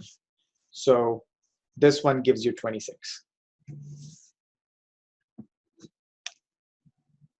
Yeah, got it. Thanks. Okay. Yeah. So this is a question which is an example of how this technique works out. I mean, I still never have solved this question algebraically, and I don't even want to. You see this question, you see the answer options variables, you make this question turn into a simpler question using numbers. So if you see the answer options as variables, you have an opportunity to plug in. You still might not want to, because maybe the question is easier algebraically. You have seen such a question before, so you solve it algebraically. But if you cannot, you would use plugging in. And sometimes I actually choose plugging. I prefer plugging into algebra as well. But again, that's your choice, completely the way you want to do it. Okay? Does that make sense? Yeah. Okay. Another technique is, not the technique, but another extension of this is when answer options are percentages. Whenever the answer options are percentages or fractions, you can still choose your own number. The same thing will again make things easy. So let's see this question. The answer options are percentages, so you have an opportunity to plug in. So that means you can choose your own number. Again, you have to be very, very specific to the context of the question. So I'm just gonna make sure my recording is on.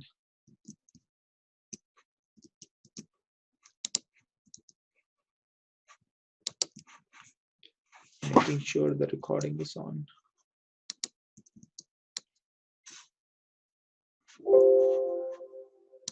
You're showing recording is on. Yeah, recording is on. Yeah. So like the answer options are percentages, so you can choose your own number. Like the question says a chemical reaction depends on 2 ingredients, plutonium and zinc, which are mixed in quantities X and Y. The rate of reaction is equal to the square of X divided by Y. So the rate of reaction is equal to the square of X divided by Y. So if Y increases by 100%, which of the following is the changes in X required to keep the rate unchanged? So here what you can do is you can plug in. This would be a complex question if you want to use algebra. And again, not so complex when we get it to percentages, but here you can actually choose to plug in. Here what the question is asking you, the question wants you to keep the rate unchanged. The question wants you to keep this unchanged by increasing Y by 100%. So let's say R is 100, and let's say X is 10, and let's say Y is 1. This satisfies this particular expression that R is equal to X squared over Y. Now the question says increase Y by 100%. Make Y as 2. Keep the rate unchanged. Keep R as 100. What will happen to X? Well, you have this expression. 100 is equal to X squared over Y. So X squared is equal to 200, which means X is equal to 10 square root 2. So that means X becomes 10 into, and again remember square root 2 is always 1.4, and square root 3 is always 1.7. Like you don't need to go beyond 1.4, which is 14. So the question is asking you, what is the rate of this is this? What is the percentage change in X? So X went from 10 to 14. What is the change, percentage change in X? That is a 40% increase. Did you guys understand what I did here?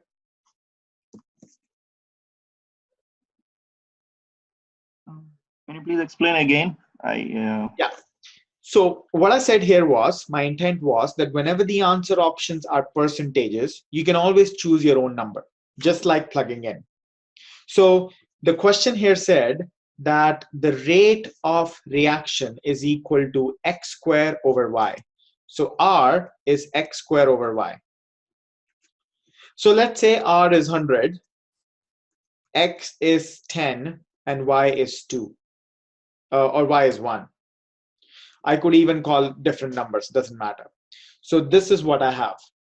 Now, which of the following is closest to the percentage? How will X change if Y doubles and R remains the same? That is what the question is asking you. What will happen if Y doubles and R remains the same? What will happen to X? So you can just use this expression. 100 is equal to X square over Y. That means X turns out to be 14 from here. So what is the percentage change in X? It's 40% increase. Do I make sense here? Should I explain again? No. Just going through once again. Hold on. Mm-hmm.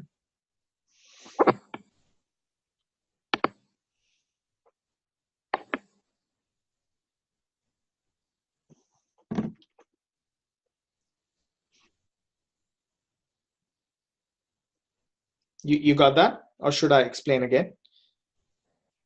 You took R equal to 100 because it is. I just wanted to make this equation the way it is. I could say R is, let's say 10, Y is just 1, but then I had to choose X as square root 10 because I want to make this equation work. But I can say R is 25 and X is 5 and Y is 1. I could make it that way as well. You just randomly chose the number that works for this equation. Yes. One set of numbers. Yeah. And then you, if Y is increased by 100%, it should be possible. Then I increased Y by 100%, kept the R same, and saw what happened to X. Yeah, I got it. Yeah. Yeah. I mean, there are more algebraic ways and more sophisticated ways of solving this question. But you actually, you need a lot of in-depth knowledge about percentages. So which we would do definitely in the course, but this is a more like easier and relatively less putting pressure on your brain type of solving this problem. So I hope you're able to understand what I'm trying to say here. Yes. Yeah.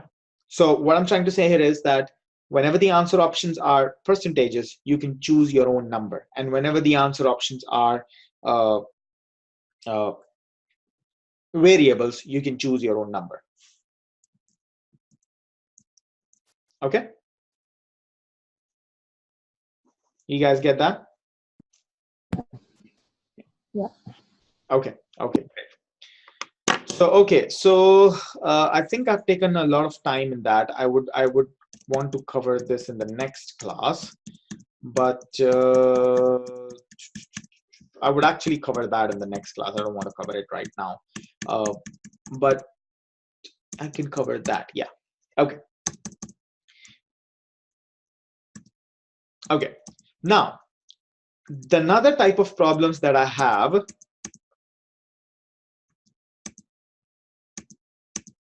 is the must be could be problems, which is again type of plugging in problems, but they're actually relatively pretty straightforward.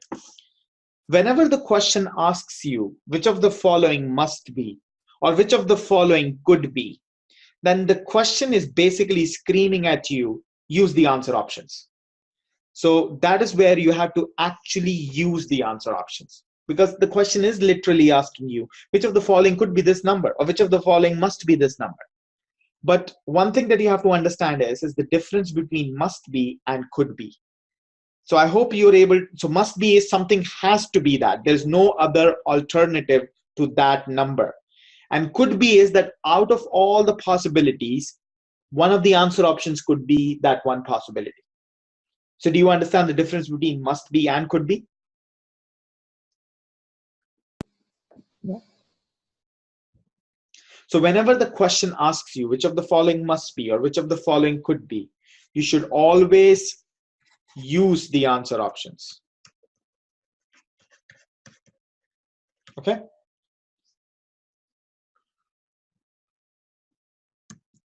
Let's see one problem. So it says x is a two-digit positive integer, which when divided by 5 or 9, gives the remainder as the 10th digit of number x. Which of the following could be the number? If I don't give you the answer option, this is a very difficult problem. Out of all the possible two-digit numbers, which when divided by 5 or 9, gives the remainder as the 10th digit of number x. That's a very hard thing to find out. But if I give you the answer options, what you can do is, you see it is a could be problem. So you can substitute the numbers back into the question and see which of the numbers are satisfying these conditions. And that would be the answer. So x is a two-digit integer. These are all two-digit integers, which when divided by 5. So they have to be divided by 5, and they have to give you the 10th digit of number x as the remainder. So if you divide this by 5, what is the remainder that you get? You get remainder as 4. So that means the remainder here is 2. The number here is 2. So this is not the answer. So what are you going to do is you're going to eliminate. And if you get the answer, you're going to stop, and that will be your answer. You divide this by 5, what is the remainder? 4. Yes, you're getting 4 as the 10th digit, which is fine. So that could be the answer because you have another condition to satisfy. You have to divide that by 9 also. So if you divide this by 9, what is the remainder? 8. You don't have an 8 here. This gets eliminated. Divide this by 5. What is the remainder? 4, which is fine. Divide this by 9. What is the remainder? 4, which is fine too. That means this is the answer. Are you guys getting what I'm doing here? Yeah.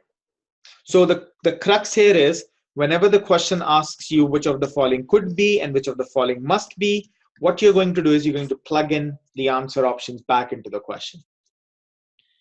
Okay, let's give you this problem. Why don't you solve this? Take a minute.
Let me know if you get the answer. D. Priyanka, did you get the answer? Can you just give me 1 second? Yep.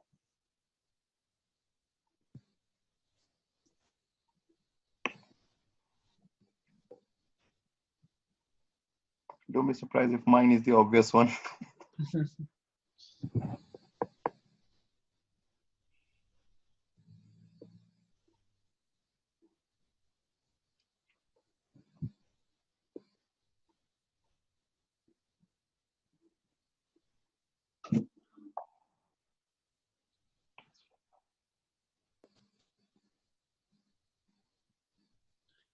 Priyanka, did you get the answer?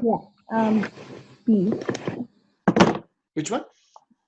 C. C. Okay. So if A and B are integers, okay, first of all, very important to put everything in your scratch paper. A is an integer, B is an integer, right? Because in there you would have the screen and you would have your scratch paper. You don't want to put anything on the screen. You want to put everything on your scratch paper. A by B are integers and A minus B are even integers, right? So let's choose some numbers. A is 4 and B is 2. So A by B is an integer and A minus B are even integers. So that works out fine. So you have to meet the conditions in the question. Conditions of the question have to be met. And which of the following must be odd? What is your target? Your target is this has to be odd. Okay, 4 by 2, is that odd? No, that is, and again, it's a must be. So that means it has to be eliminated if it does not meet your condition. So this is gone. B by 2, which is 2 by 1. Sorry, 2 by 2, which is 1. That is odd, fine. Over here, this is 6 by 2, which is 3. That is odd, fine. What is this? This is 6 by 2, which is 3. That is odd, fine. What is this? This is 4 by 2, 2 plus 2, 4, 4 by 2, 2. Is that odd? No. So you go for another round of elimination now. You choose A as 8 and B as 4. Just random numbers that I've chosen. Now you don't need to eliminate this. You don't need to eliminate this. They are already eliminated. Now choose this. What is this? This is 4 by 2, 2. Gone. What is this? This is 12 by 2, 6. Gone. What is this? 5. And this is the only answer option which is left. So D is the answer. Did you guys understand? Yeah. Lakshmi Narayan, did you understand? Yes, I got D. Okay. And this was my 37th question in my GMAT exam. When I actually wrote the GMAT a few years ago, that used to be 37 questions back at that time. So this is supposed to be a hard question, and the beauty with which we solve it, because otherwise you require a lot of odd and even integer concepts to actually solve this question. But we're actually solving this question with easy logic. So you getting what I'm saying here? So, so this is a 700 plus question? Of course, yeah, this is a hard question. Try solving this question using algebra. It will take you a long time. It will take you a lot of logic, but using this technique, it's very, very easy.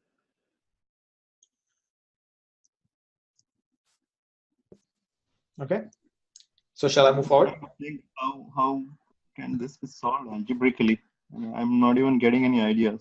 So it says A and B are integers, and A by B and A minus B are even integers. See, for A by B to be even and A minus B to be even, first of all, they both have to be even. That is one thing. And which of the following must be an odd integer? This minus this has to be even. Let me think about it.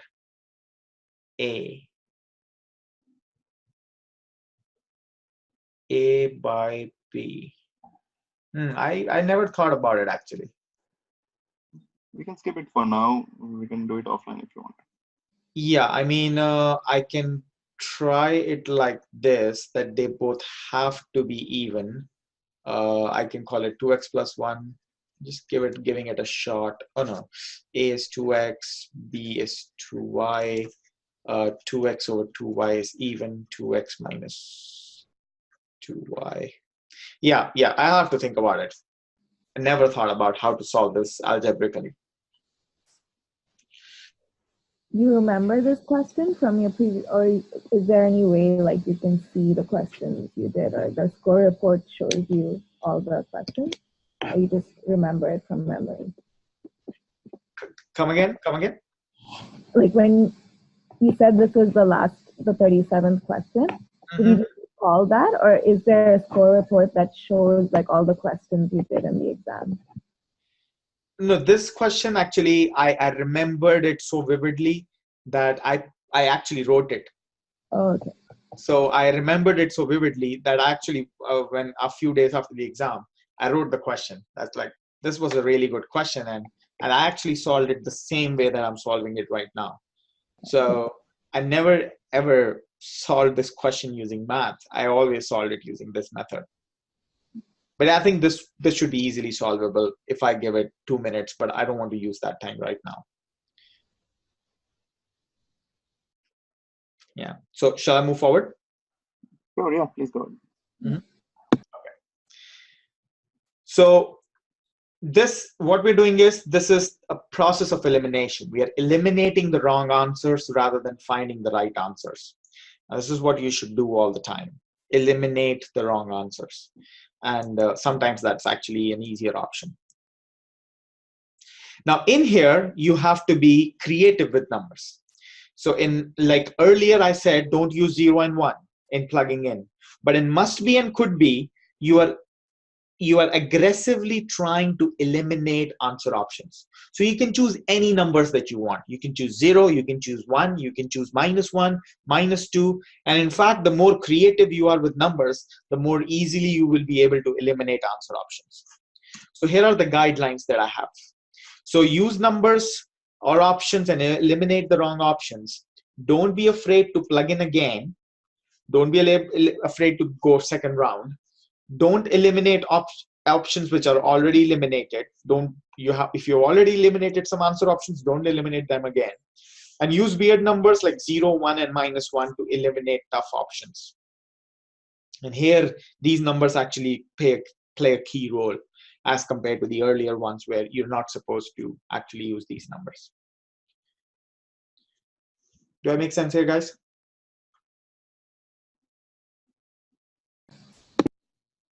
Yes. Priyanka, okay. Okay, so if you actually let's say see this question. If n is an integer greater than 6, which of the following must be divisible by 3? So n is an integer greater than 6. Try 7. So if you try 7, this is 7 into 8 into 7 minus 4, 3. This is divisible by 3. So this could be the answer. This is 7 into 9 into 6. This could be divisible by 3. So that can be the answer. This is 7 into 10 into 2. This is not divisible by 3. Gone. This is 7 into 11 into 5. Not divisible by 3. Gone. This is 7 into 12 into 1. Divisible by 3. Fine. Move on to the next one. Let's say n is 8.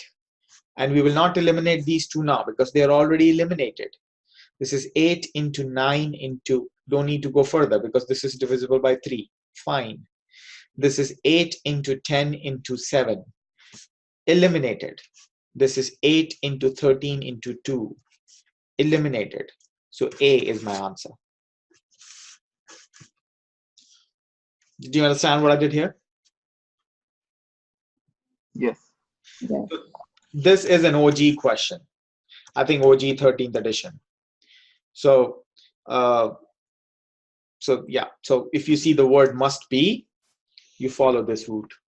And there are innumerous questions which I can show you, but I think I'm short of time here. So what I want to put inside your head is that whenever you see a must be problem or a could be problem, you use answer options and you plug in for the answer options and you eliminate aggressively.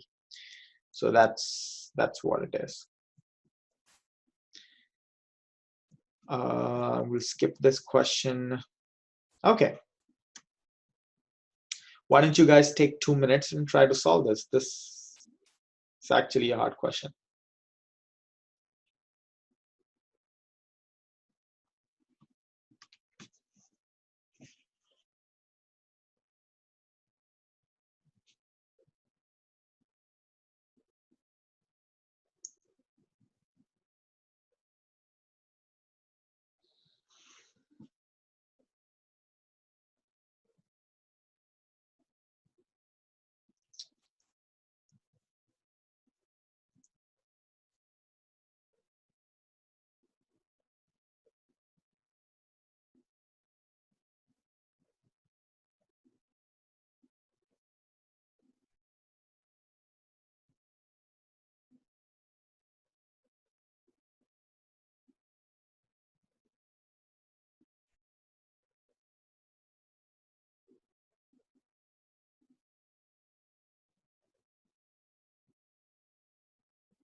So did you get the answer? I think it's C. C? Yeah. Okay. Lakshmi Narayan, did you get the answer? I got two answers. Okay. A and even C. Okay. So that means you need to plug in again and eliminate. Okay, so let's see. So David chose a number A, which was sum of B consecutive integers. So let's say B is 2 and A is 0 plus 1, which is 1. Nancy chose P, which was sum of Q consecutive integers. And B is 2Q. So I want to make it much more simpler. I'm going to say B is 1. If B is 1, then A is sum of B consecutive integers. That means A could be anything in the world, because A is sum of one consecutive integer, so A is anything. And B is 2Q, so I'm going to say Q is 2, or B is 2Q. So it has to be the other way around, right? Because B is 2 times Q. Okay. So that goes out of the window. I'm going to start again. So I'm going to say Q is 1. P could be anything. B is 2. A is the sum of any two consecutive integers in the whole numbers. Till now, is everything fine? Yeah. Does these numbers make sense? Now, I haven't chosen numbers for A and P because I want to stay flexible. Because in that question you have 2 minutes, so sometimes this flexibility helps. That you can choose any number for P. You can choose sum of any two numbers for A, so consecutive numbers. So the question says each of the following could be true except. So what I have to do is I have to make this true and it gets eliminated. So can A be equal to P? Of course it can, because A is the sum of any two numbers and P is any number. So this could be 1 plus 2 and this could be 3. So this gets eliminated. Can A be greater than P? Yeah, this could be 4. This gets eliminated. Let's try these three. A over B is X, where X is an integer. So I have to make A over B to be an integer. And sum of any two consecutive integers is going to be odd. And B is an even number for now. So that means this can be my answer. Because 1 plus 2 is 3, 2 plus 3 is 5, 5 plus 6 is 11, and dividing that by 2 is not going to give me an integer. So that is eliminated. Is P over Q an integer? Yeah, of course, because Q is 1 and P could be any number. So that gets eliminated. Is A over Q an integer? Yes, because Q is 1. A over Q is going to be an integer. So this gets eliminated. So C is my answer. Did you guys understand what happened here?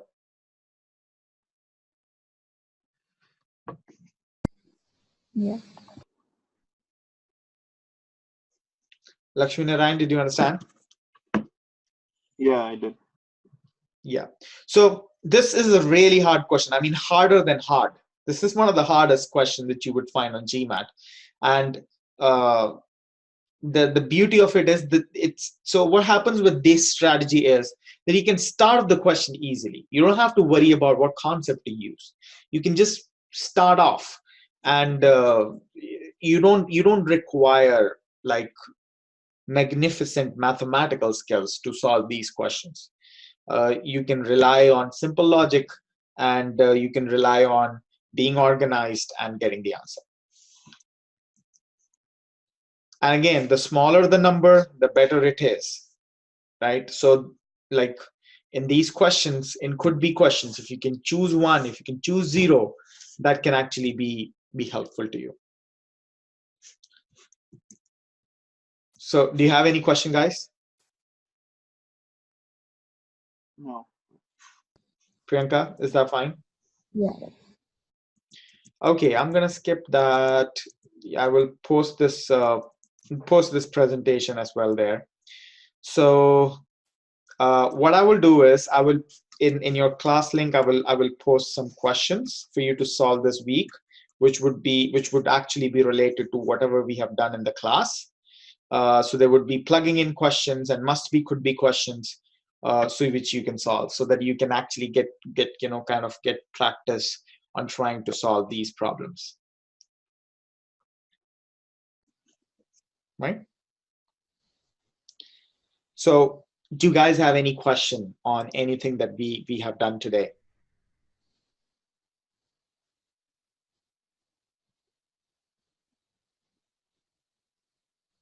Hello? It's all good for me. Mm-hmm. Yeah. Okay. All good for you guys? Yeah. Yes. Okay. So I would post this in your class course, and I will also post some questions that you're supposed to do. And I will also try to post by today or by tomorrow the questions. Do you guys have access to official guides as well? Yeah, but an old edition, I think. older editions, yeah. Okay. So let me post some questions on the class on the course curriculum that you should solve this week, and then we can take it forward from there. And another thing is that I would also post a link to messaging app that you can install on your phone, and you can stay connected with me. And if you have any problem, you can always message me from that app. Okay, so that way you can Give links to OG. come again. If you have any official guide, the recent ones that we must follow, do Uh, you have link to that? Basically, every year when they release official guide, they just like add 4 or 5 questions. So even if you pick up an old official guide, it does not matter.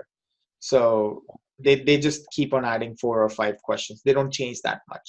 It's just that they just change the year. That's it. So yeah, that doesn't change that much. So what I will do is I will actually tell you the question numbers from the official guide that you can solve, but that is not so important. More important is the questions that I will be posting. I will be posting specifically plugging in questions for you to solve, so you can actually get practice on it. So there will be like 40-50 plugging in questions that you're supposed to solve. That's there. Sounds good. So tomorrow there's a verbal session, is that right? Or is it still? Yes. Tomorrow there's a verbal session, and actually wanted to ask you guys, do you guys want to take it a little bit early, like an hour, 2 hour early? So, we can do that as well. So The problem is, I was going to ask if it could be taken a little later, because tomorrow I'm traveling from Sydney to Bangalore. So okay. My flight will reach at around 10:30. They were just asking if there was 1 hour gap, but I can actually see the recording as well. Yeah, the thing is that right now it's 2:30 a.m. for me, and it's gonna be 2:30. I understand that. Yeah. So like we can take a little bit early, and so I mean it's up to you guys. If you. I'm the same time zone as almost the same as you, Pushpinder. So. Oh, you're at the same time zone. Yeah, I would. Okay. Oh, I'm Pacific Standard Time, so I'm a bit earlier than you. But yeah, for me it would work better if it was much earlier. Okay. Because my mind is not. So what we can do is, Lakshmi Narayan, you can actually watch the recording, and yeah, that would be fine. Yeah, that should be fine. And what we can do is we can actually shift the permanent time to it's 11:30 p.m. CST today. We can shift the time to 9:30 p.m. Does that make work fine for you, Priyanka? Yeah, that should be fine. Yeah. Yeah, for me too. No problem. Yeah, so I will shift the time to 9:30 p.m. CST for all the classes. I think that should work fine. Yeah.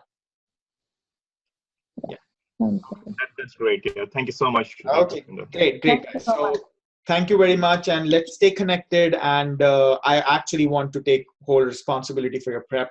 So we'll stay connected through the messaging app with me, and I will let you know when to write your practice text next. Right? So that's there. Sure. So now we have to start with the 50 questions that you would be posting. Yes, I would be posting those questions by tomorrow. We'll do the same. Thank you. Yeah. Okay. Okay, thanks so much. Great. Thank you very much.